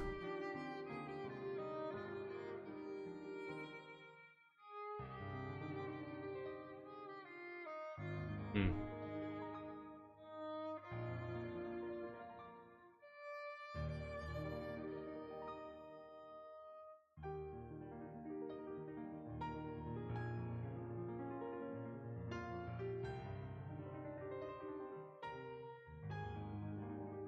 Alright, that's good, that's good.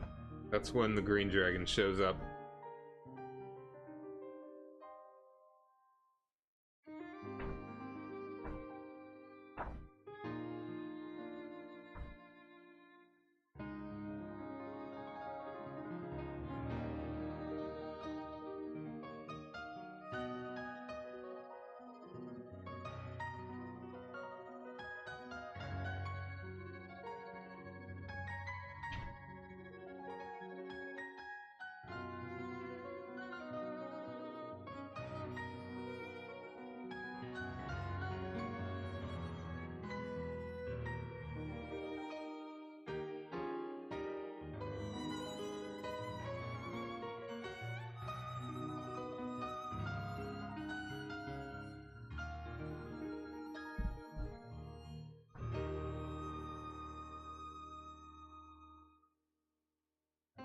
Alright.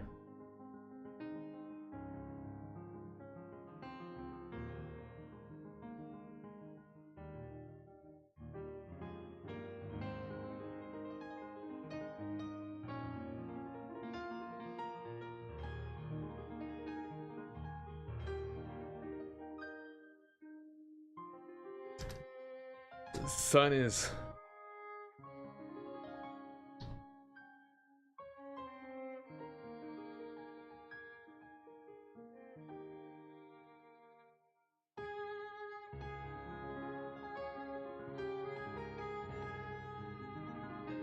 alright, we'll just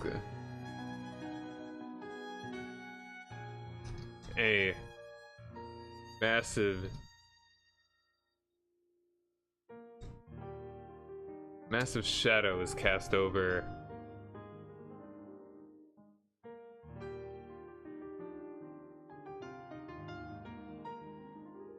Massive shadow is cast over you as the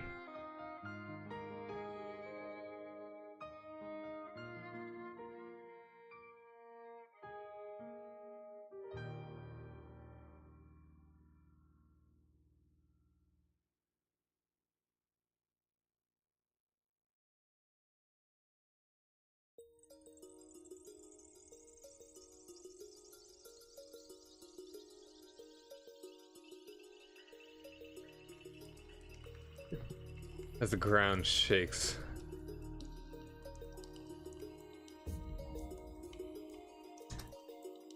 Turn around and are faced with a huge dragon, green in color.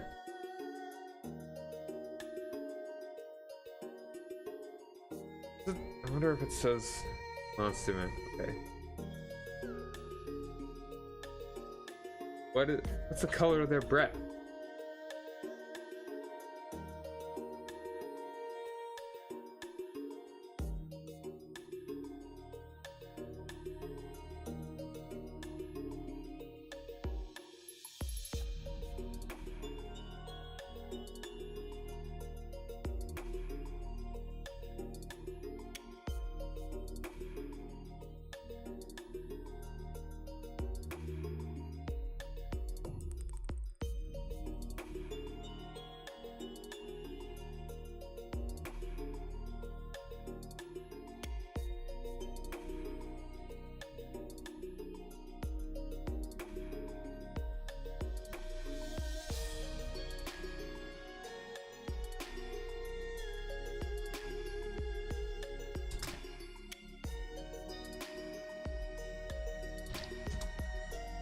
And a sickly green.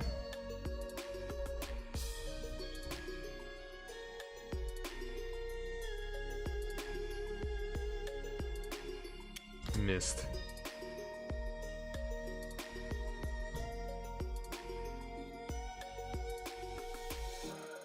Rising from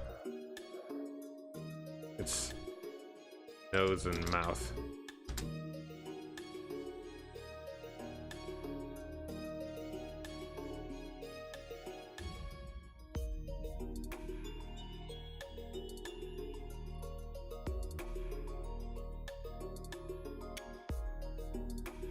Brings its snout before you.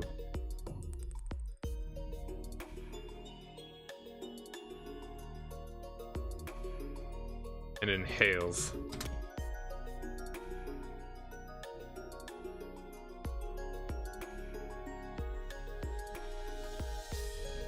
Its eyes narrow and it sneers.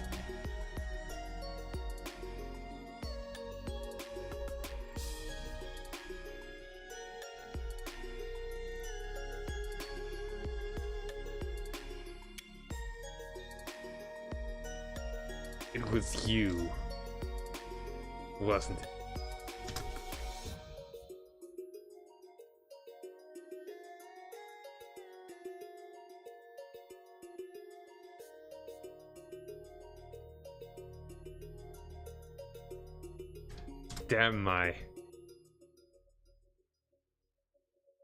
Damn my ancestors.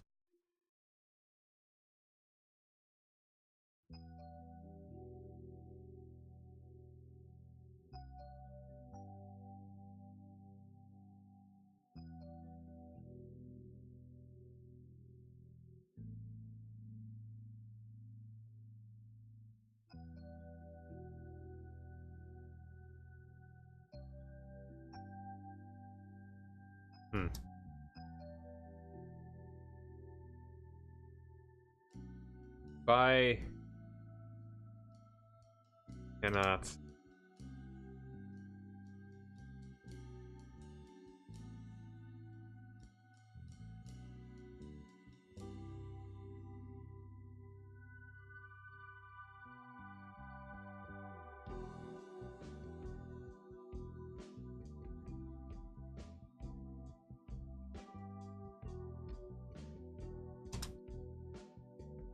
Cannot really. Has to be two. It has to be one word. Guess so.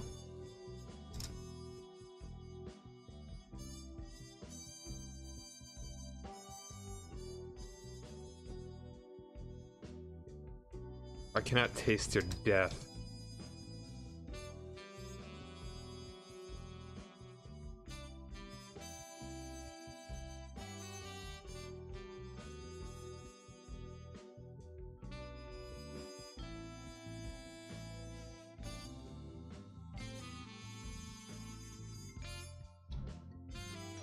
No, there's pleasure.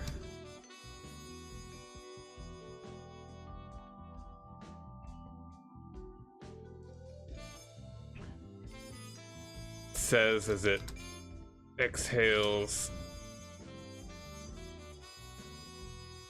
a thin mist.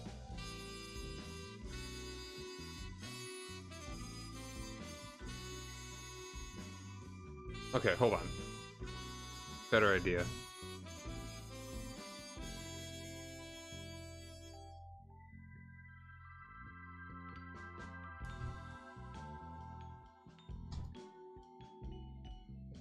Knocks you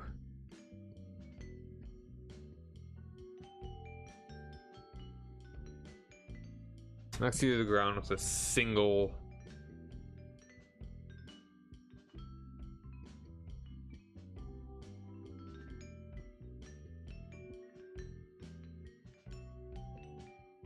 bat with its claw.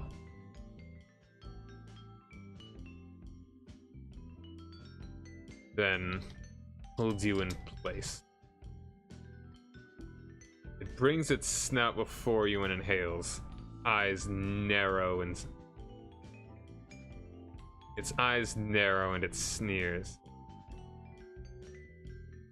It sneers. Eyes narrow, or it sneers.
Dragon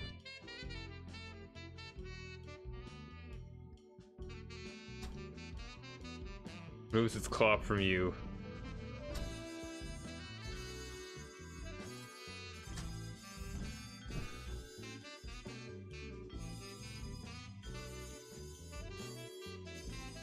And roars as it flies off into the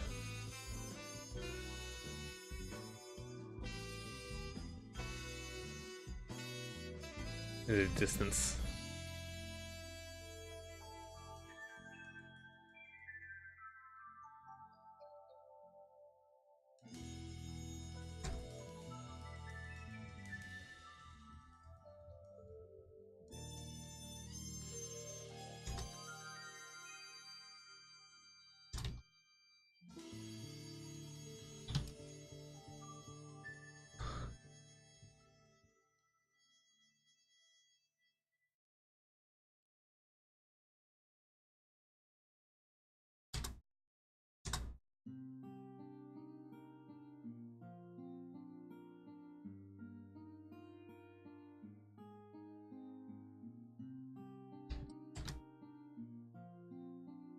Take to your feet and follow the beast, only barely keeping it in your line of sight.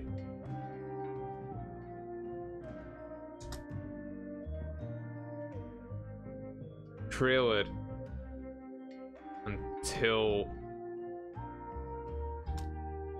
you meet the coast.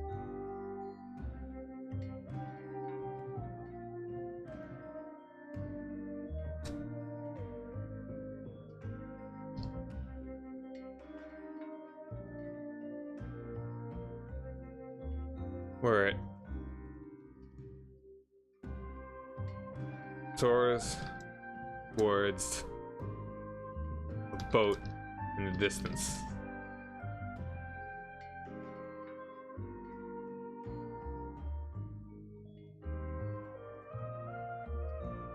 That would be a good place to get into, because like, I mean, this is already a lot. It's already a lot to just have as introductory exposition.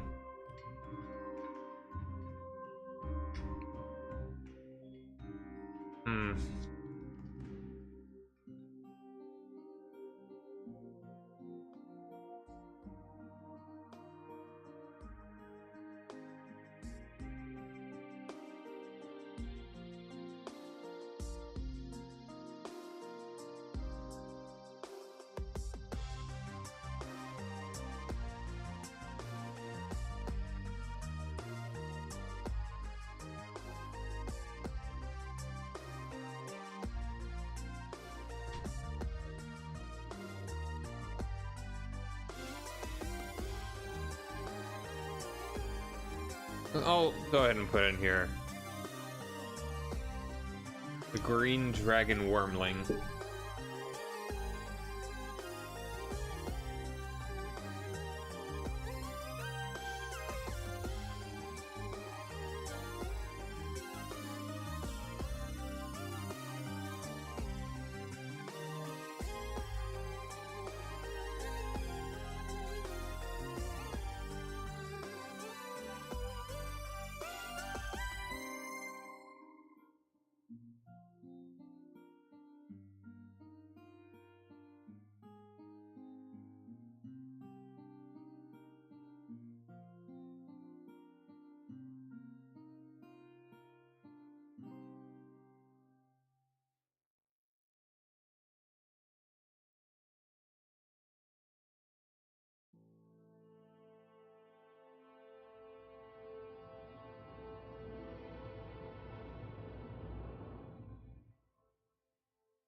Is it really that much to...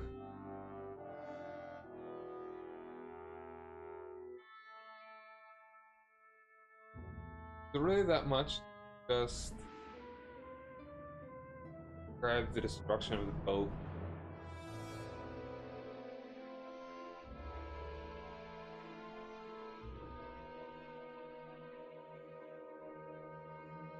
But it's also kind of shifting perspective as well.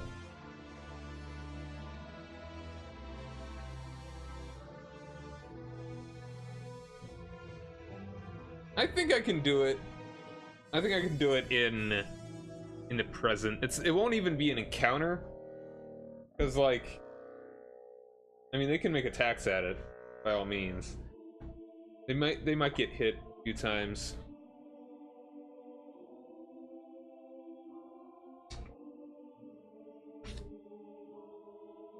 Like adult green dragon.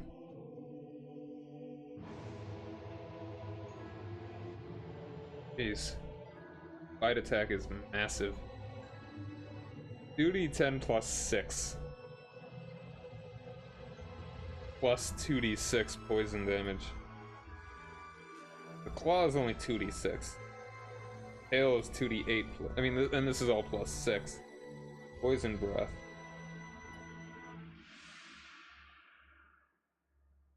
I could just use Frightful Presence on them and make them run away.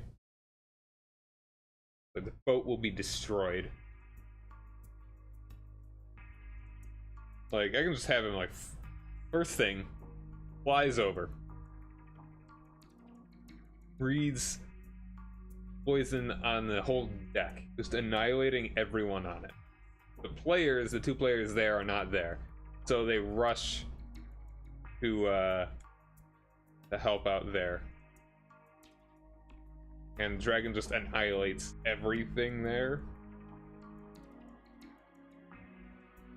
And sinks, like, just obliterates the ship, like, flies through it. Yeah.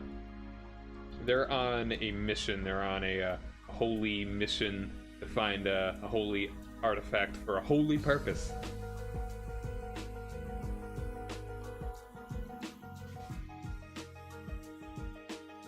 Alright, yeah, I think that's a good place to actually begin.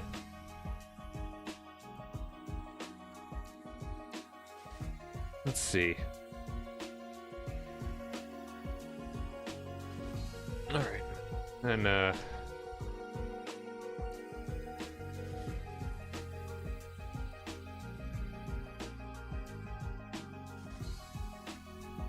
what are the characters' names?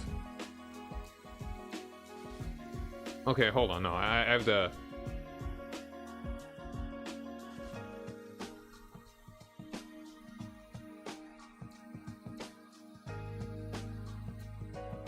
Alright. Dan, Arel, and Jean-Luc. Alright.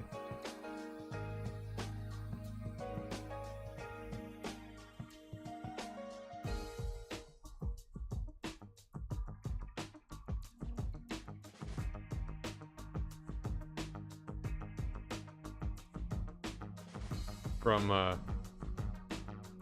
Arel's blade.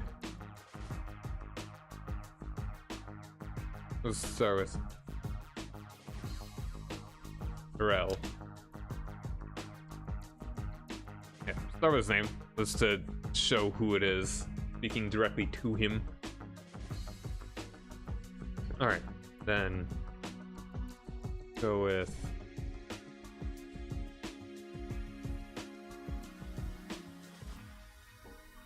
wanna also type it with the accent over the A.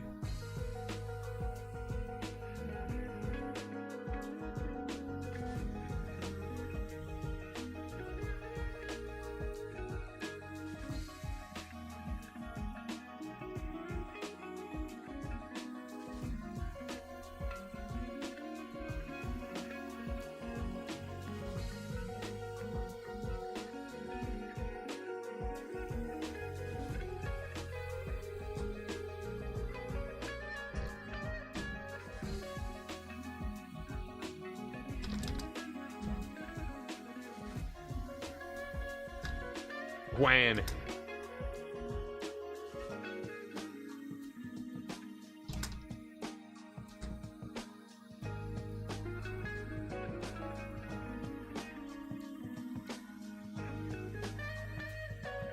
The entire crew.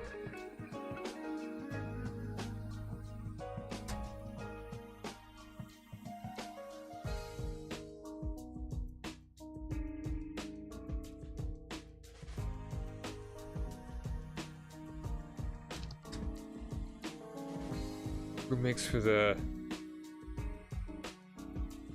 deck and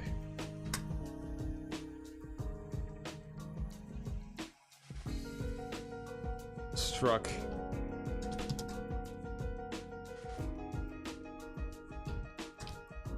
croissant poinson.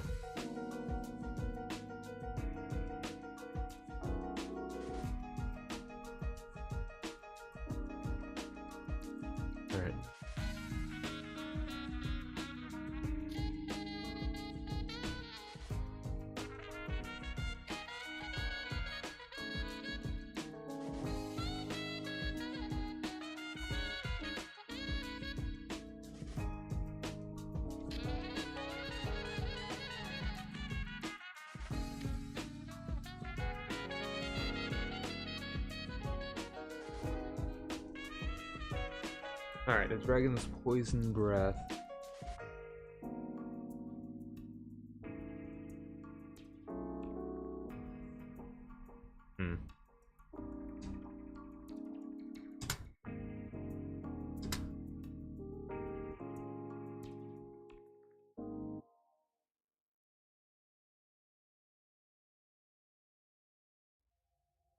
Crew on the deck.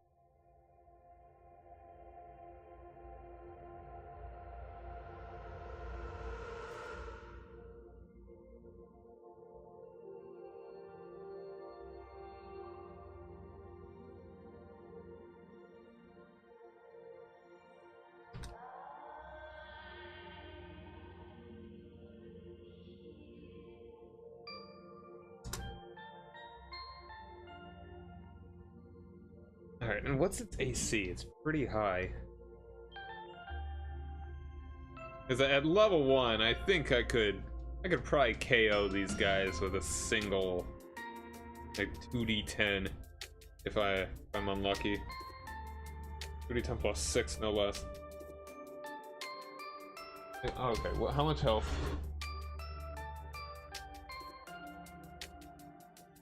Oh, yeah. Cleric.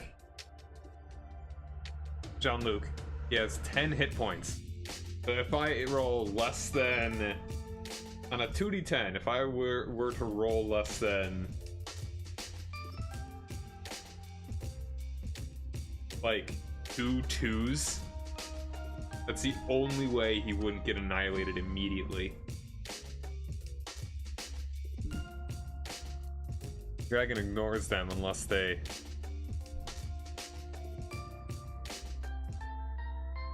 ignores them.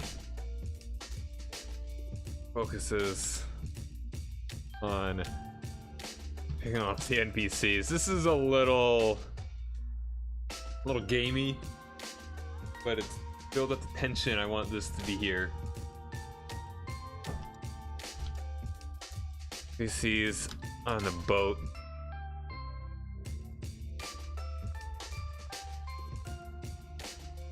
And tears through the boat itself. It's... I don't want to make the PCs like have to run off the boat. I'd rather them kind of stick around, be sort of brave.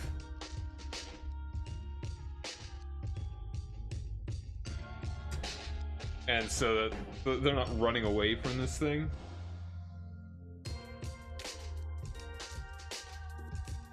Each creature of the dragon's choice that is within 120 feet of the dragon and aware of it must succeed a DC 16 Wisdom saving throw or become frightened for 1 minute.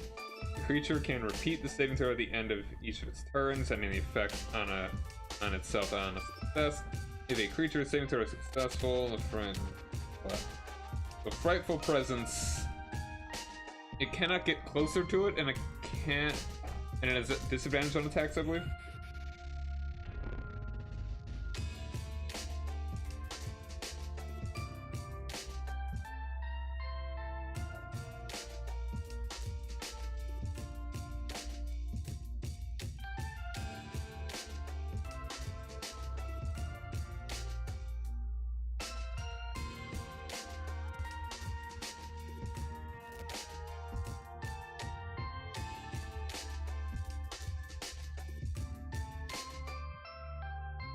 Alright, yeah, I could use Wing Attack, which only does 2d6, but even then, 2d6 plus 6.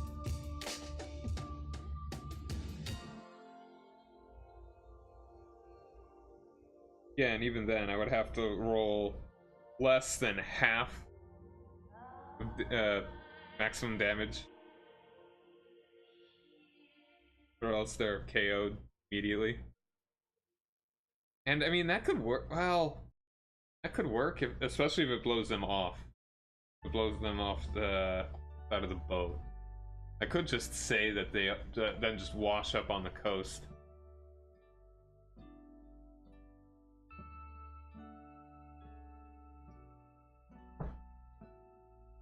Especially if they... I could also just fudge the numbers and say they only take like 3 damage. No. They only take like 9 damage.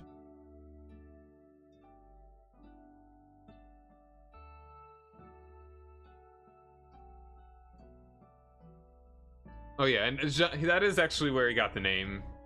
His character is sort of a Frenchish culture. Yeah, I'm essentially just going to beat them up. I'm gonna scare the hell out of them with this. They're pretty used to this. I've used big scary PCs on Chris and Steve before.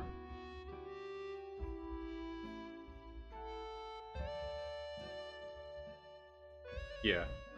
Maybe. Maybe. I don't want to bet on it. When I would have to roll no more, if I roll 4 on throwing 2 dice of a maximum of 12, that's a 2 in,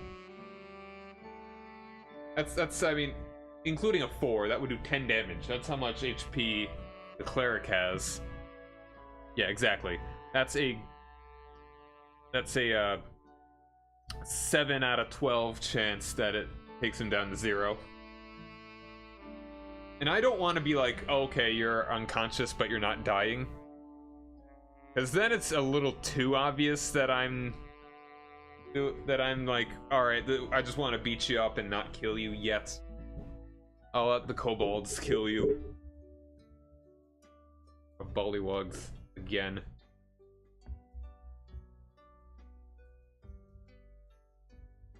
Hey, it's April. We're playing IRL. I would like to be doing it online because then I can stream it. But also, Chris's internet is kind of garbage, or is just his microphone is terrible. There's always this like dun dun dun, this like humming, and it's really really annoying. And also, he cuts out a lot, particularly in important parts when he's trying to explain something. Young Green Dragon. Then that's. It kind of I want it to be more. I want this to be a longer term villain. And also, I want this to be the parent of the dragon that RL killed.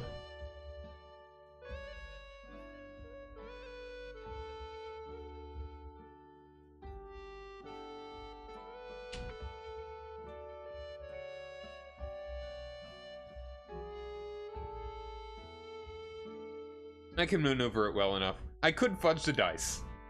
That is definitely a possibility. That's kind of. I'll keep that as a. Oh, hey there, Lysaria. Thanks for joining me. I'll have that be last case scenario.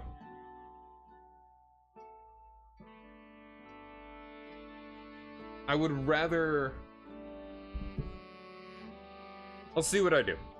I'll see what happens. I can,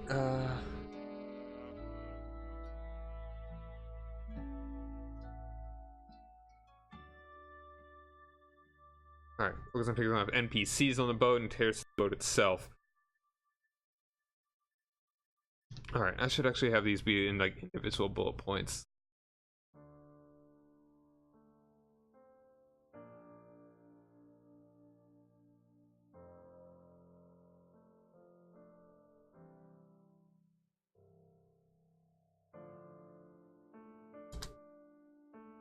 Alright, I didn't even look at its AC. Gotta be like 18, probably.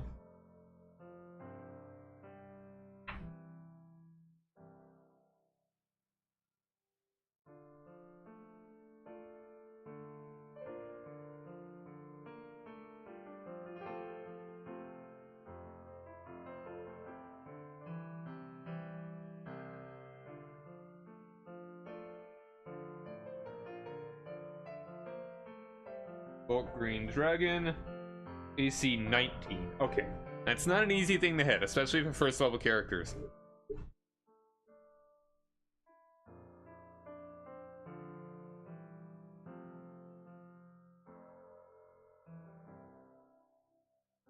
That's pretty much a 1 in 4 chance that they could hit an adult green dragon.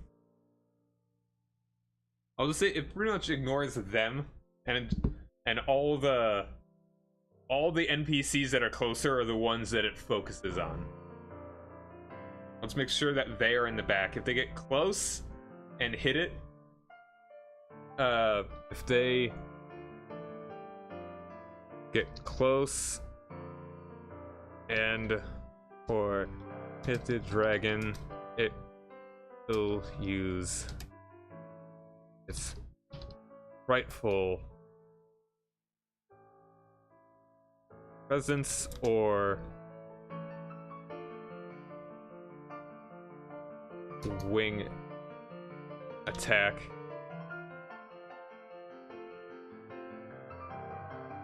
And they will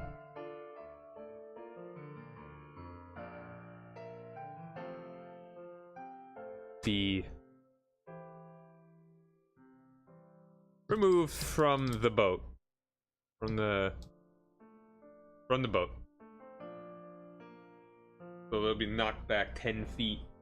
Boat will not be terribly large.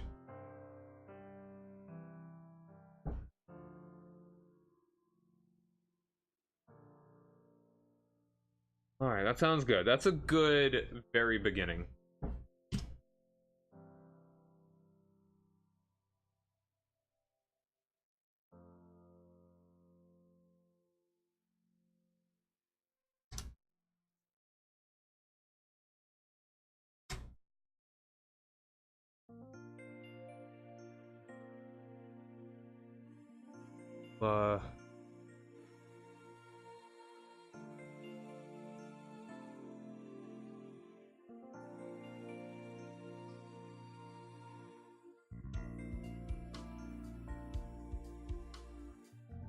Alright, that's pretty good. That's pretty good.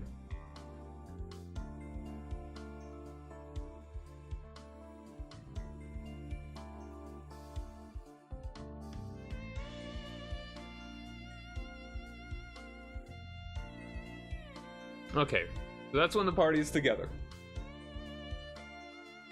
So, now what are some likely things to happen? I'm drifting Let's see. so far away. I really think I'm astray. All so foreign, yet Alright, so then where did I go? party. Where could you be in this world? Alright, so at that point I will leave it rather open to what they want to do. The likelihood. So, the two of them are in a foreign land, not knowing anything about this island, and they have a specific mission already that has been thoroughly hijacked by this dragon.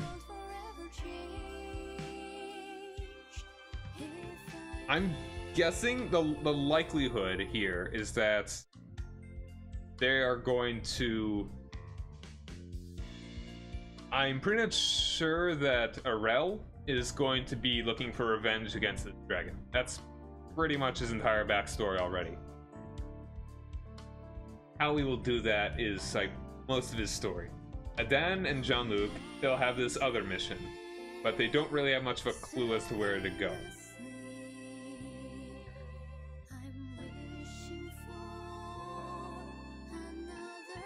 Alright. Alright, I need to know Esblish.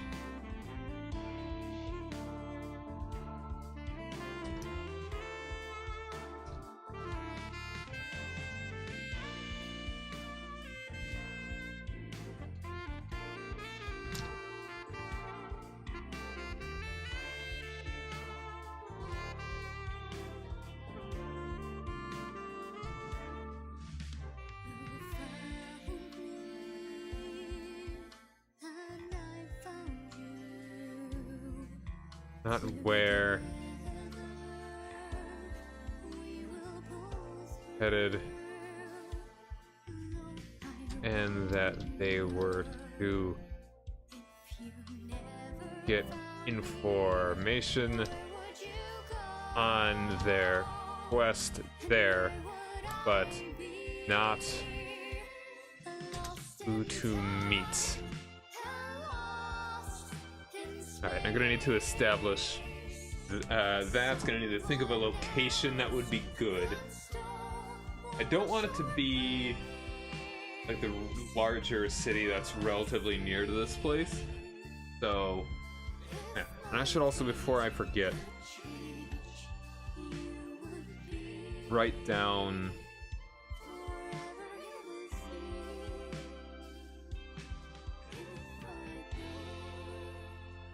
about how many people are on this island. 4,000, up from like 2,250. Okay.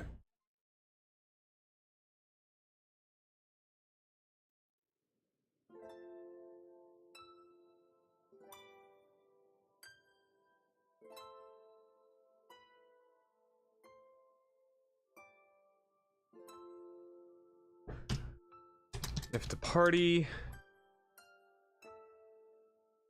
Alright. Pretty much the only real options are to... They could rest right there and then.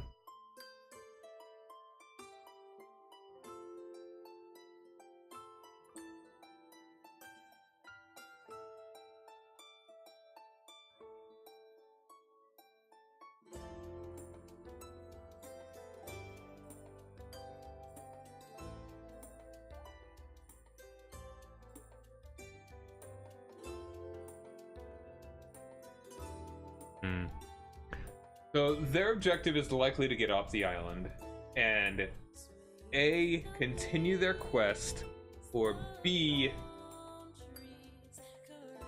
kill the dragon.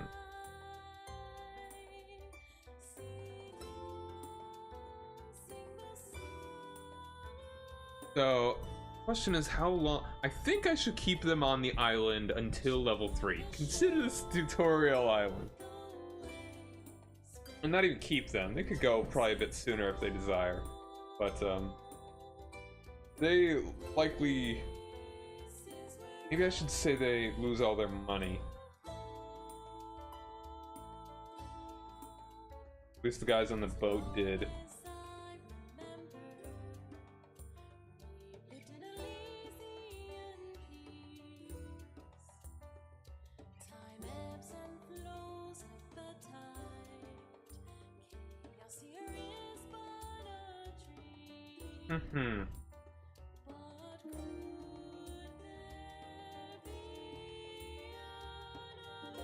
Alright.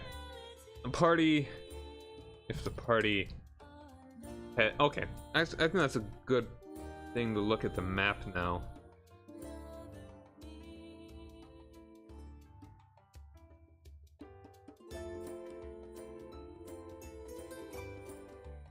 Arel will know about the island well enough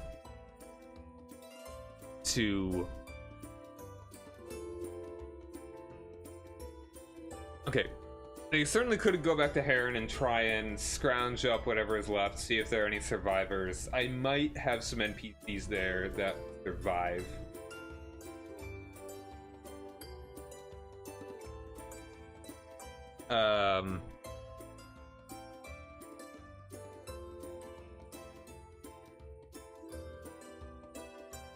They are likely to head... They could go in any direction. They could go through the mountains if they want, but the likelihood is that they're going to go along here to here. The only real port, closest thing to a port they have here. Look for means to get to their goal.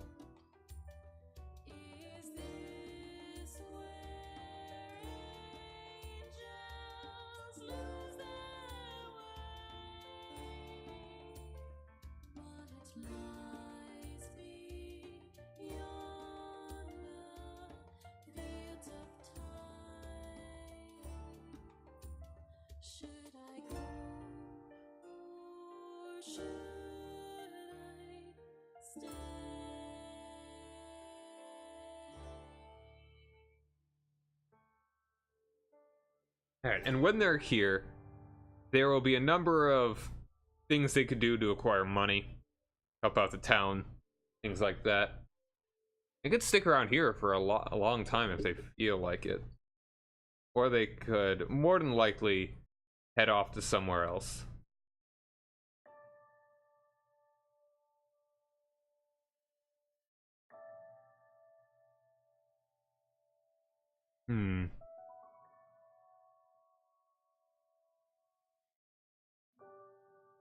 Let's just take another idea.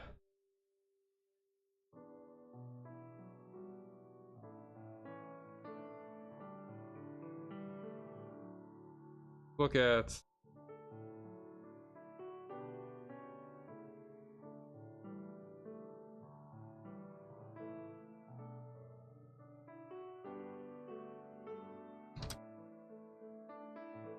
encounters and quests. Alright. I had an idea. Like, think of some low-level guys. Nothing to get their feet wet.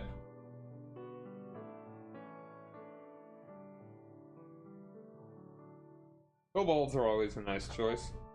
I mean, starting with the standard things, though. Like, oh, goblins, kobolds. Whatever. Not always the most interesting thing. How could I make it interesting?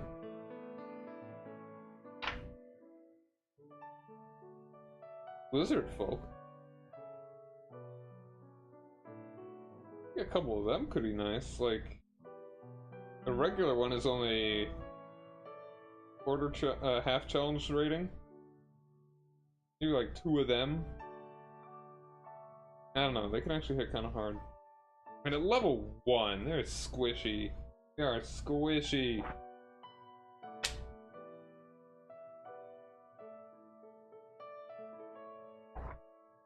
Let me make sure that the level 1 goes by quickly. Alright, let's just take a look at kobolds. What's the deal with kobolds? And I've got the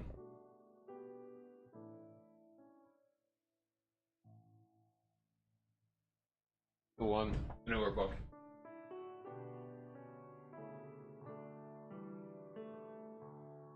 I got Mordenkainen's that I believe has kobold stat blocks in it, so that could be good.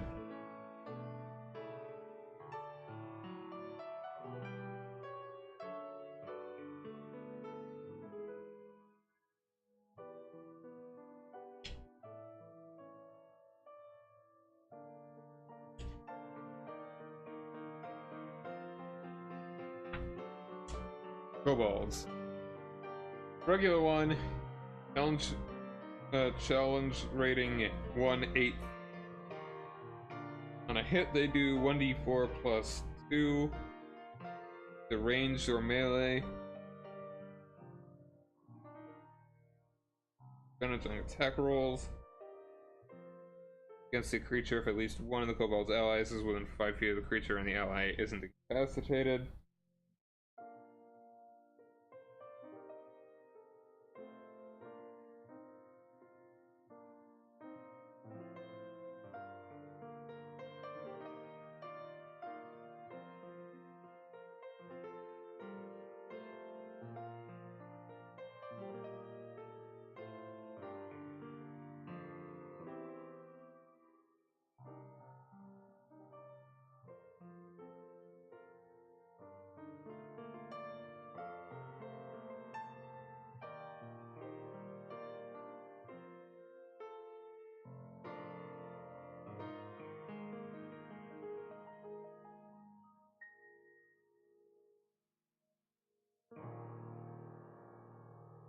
Huh.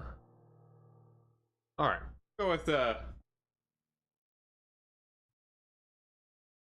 idea was kobolds take up in a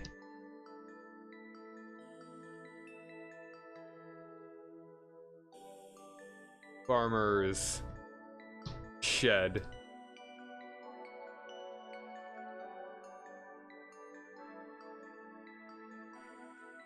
They have not hurt anyone yet, but are getting older, their antics. Perhaps stealing chickens and the like.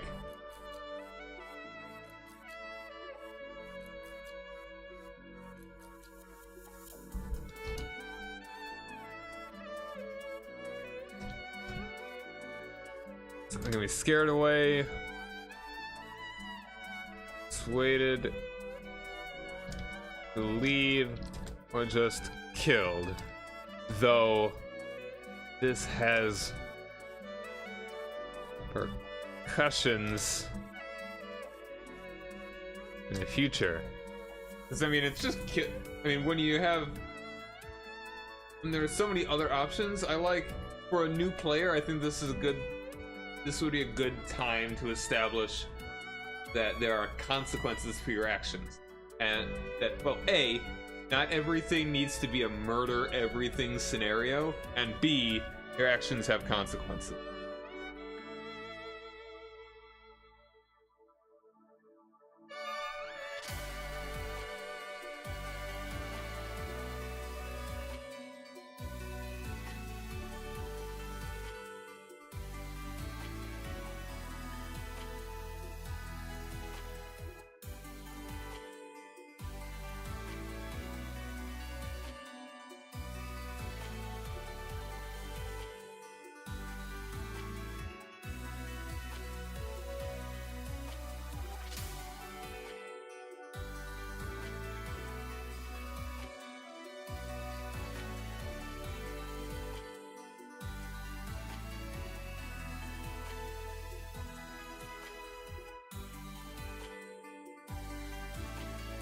What else? What else could be good encounters?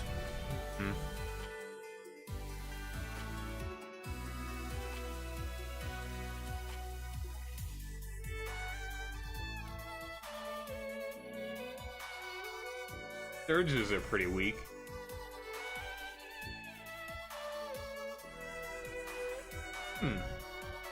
Sprites. What do I do with sprites?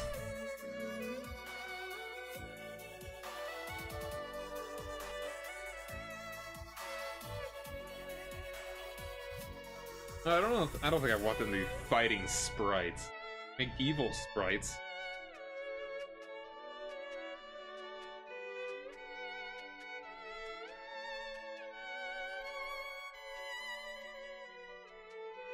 Corrupted sprites. That could be an idea. I want this main villain to have a bit of a theme of Feywild things.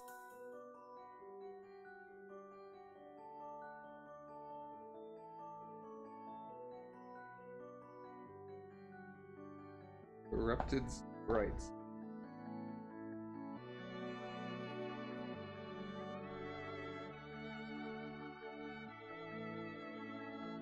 I'll put that down as a loose option.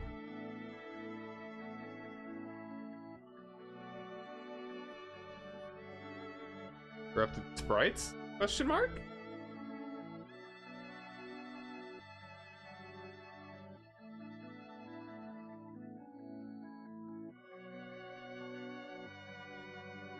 Mimic is kind of scary, level 1. I mean, it's like, the thing about it, you ideally will get almost twice as much health by level 2, certainly by level 3, than you have compared to level 1. So that's why I'm being careful here. Homunculus. Ooh, fun. That's a challenge rating 0. Tiny construct.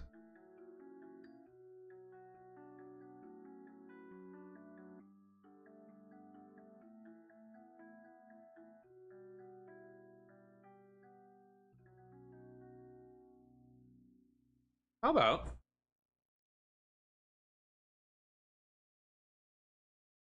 party must capture a homunculus in the ruins in the ancient elf ruins and bring it back. Yeah, I think I like that. It must be alive, but it's tricky. It's a tricky guy, tricky boy.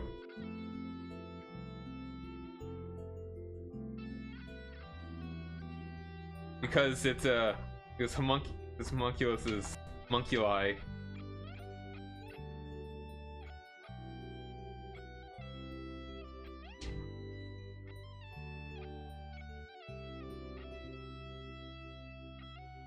A homunculus is a construct that acts as an extension of its creator, with the two sharing thoughts, senses, and language through a mystical bond.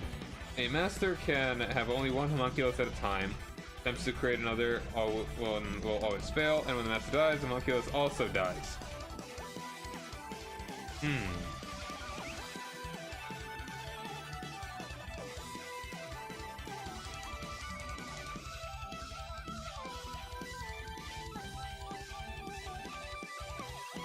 There's your homunculus in the ancient elf ruins, that has somehow outlived its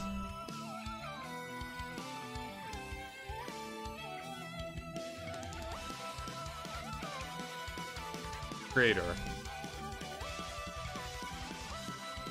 Or has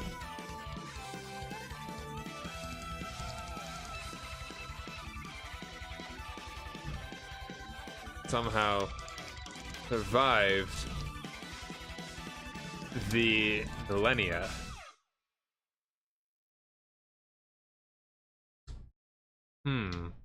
Alright, keep that in mind. Keep that in mind.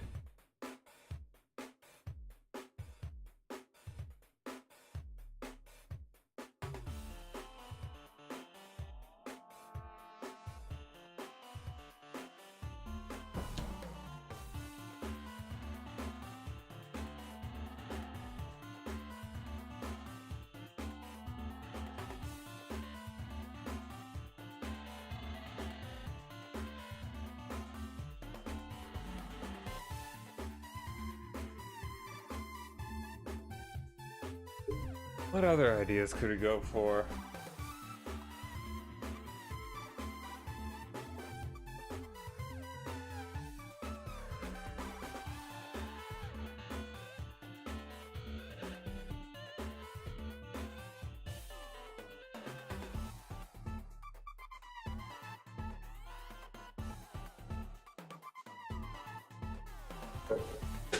Man, knocked 70 over.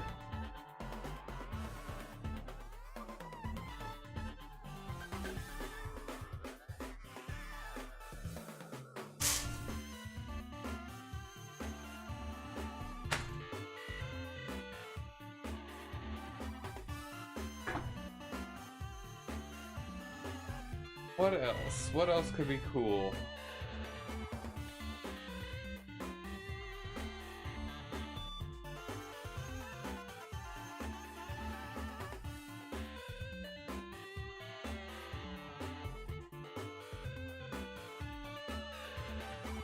What's some low-level stuff? Hippogriffs are challenge level 1. Another idea. Hippogriffs are challenge level. What a griffin. 43 can maybe take a challenge winning one guy. Probably pretty easily.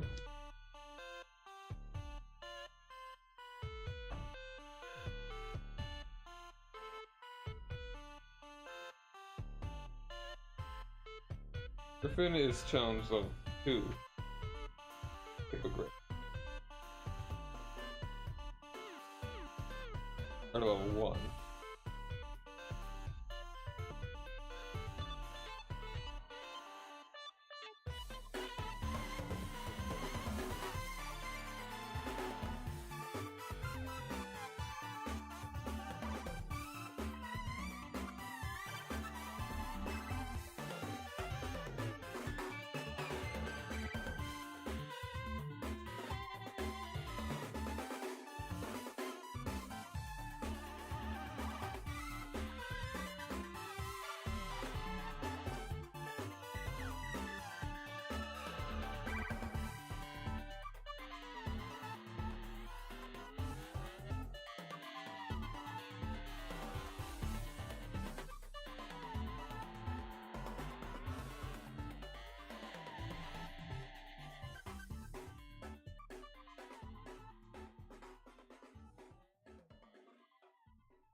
It could hurt kind of hard if they hit them now. They also have multi-attack.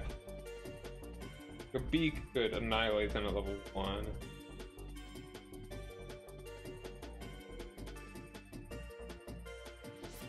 Rival Warriors, their challenge level 1-8.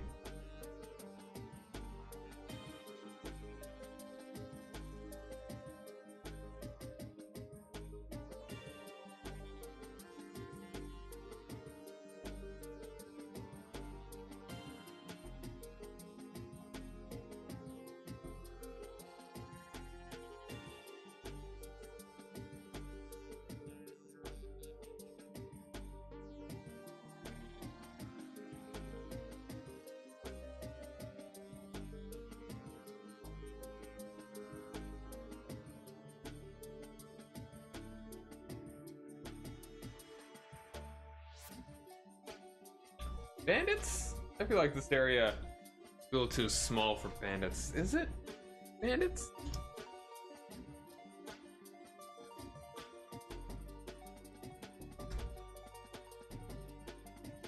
Bandits? Bees? Oh, what do you got there? There's more. Dr. Career quotes from Archer. I haven't actually watched Archer.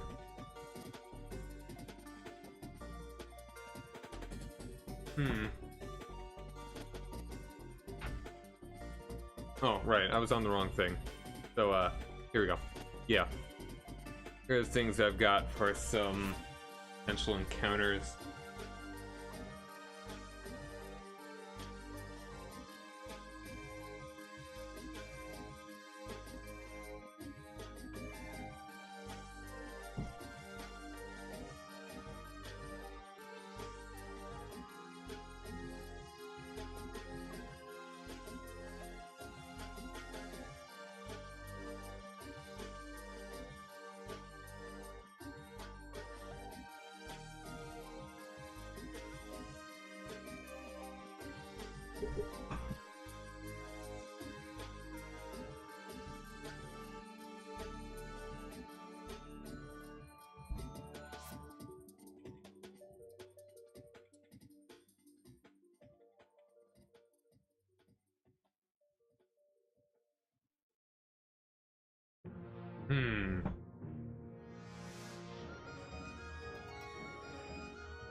How about someone has rats in their basement and they want them to be exterminated?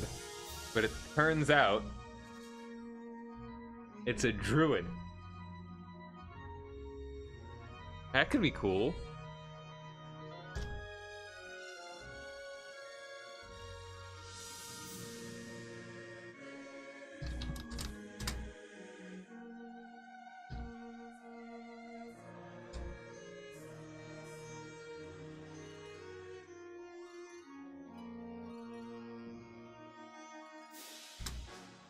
Is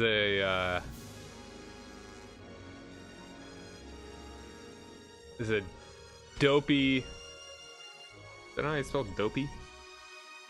Is dopey or just one P?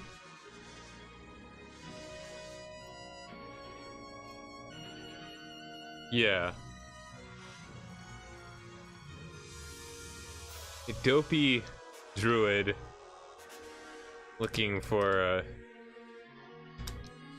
place to crash.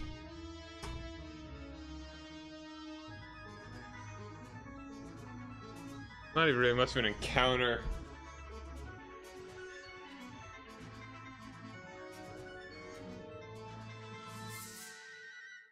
I don't know. I could make that interesting. They end up getting in a fight with him. They don't want to fight him, and he totally outclasses them and stuff. And when he beats them up, starts healing them. Oh man, here you go. Have some good berries. I didn't want to hurt you, dude.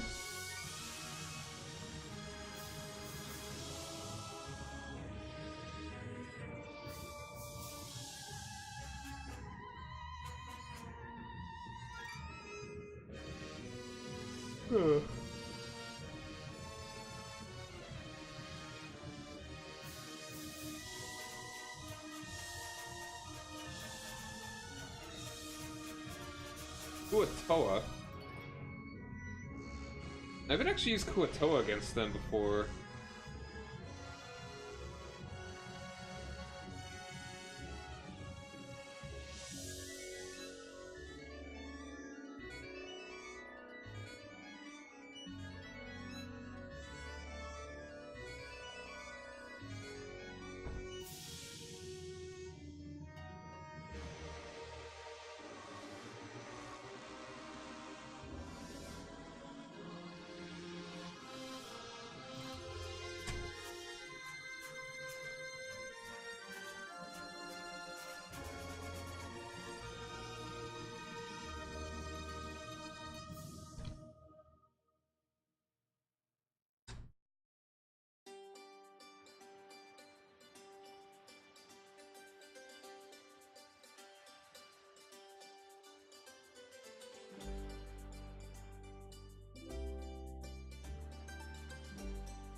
Alright.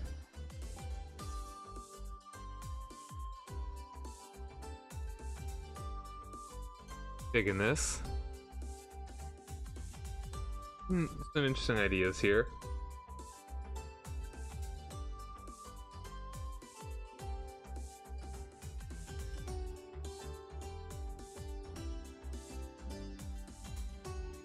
I should also consider how long exactly it takes to get from like here to here to here to here. The most logical the most logical speed. I'll have to measure it out.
What else?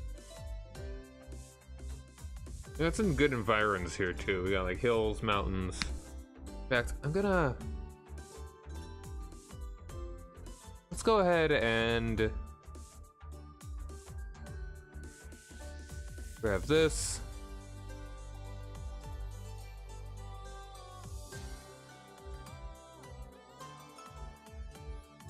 Give this a little bit more.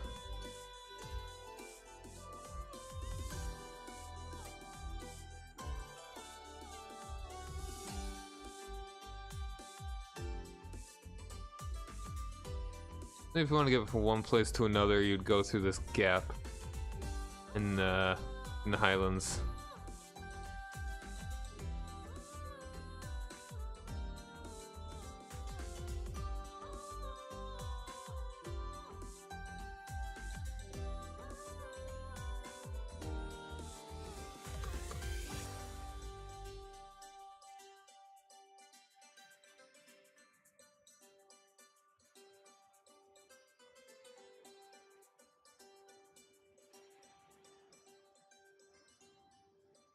I have been going for about 3 hours now. I think this has been pretty good. Some solid progress, but I have a good number of things that I still want to be working on. I may stream doing more work on this through the week, but tomorrow I'm going to be doing something else that I want to be a bit of a surprise.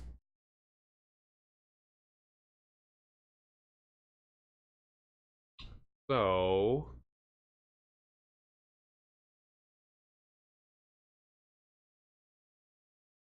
that will be what I'll be doing something different. Then, depending on feeling, I may continue on with that one. I may get back to this, but I definitely want to have a bit worked out before Saturday. So, I don't know if I'd kind of like this to be sort of a regular thing that I do D&D prep on here. This is fun. I'd also like more people could be around to give some input. That'd be pretty neat.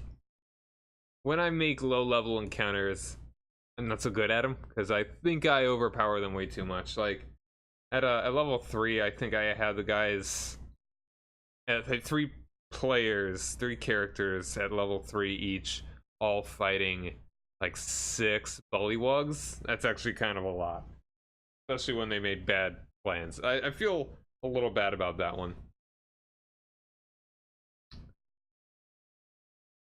So I'll definitely do more D&D prep in the future. If you want to see that, follow the channel. Be glad to have you back. So until next time, thank you guys very much for joining me. Rock over London, rock on Chicago. I am Cyrock Omega, and have a nice day. Later.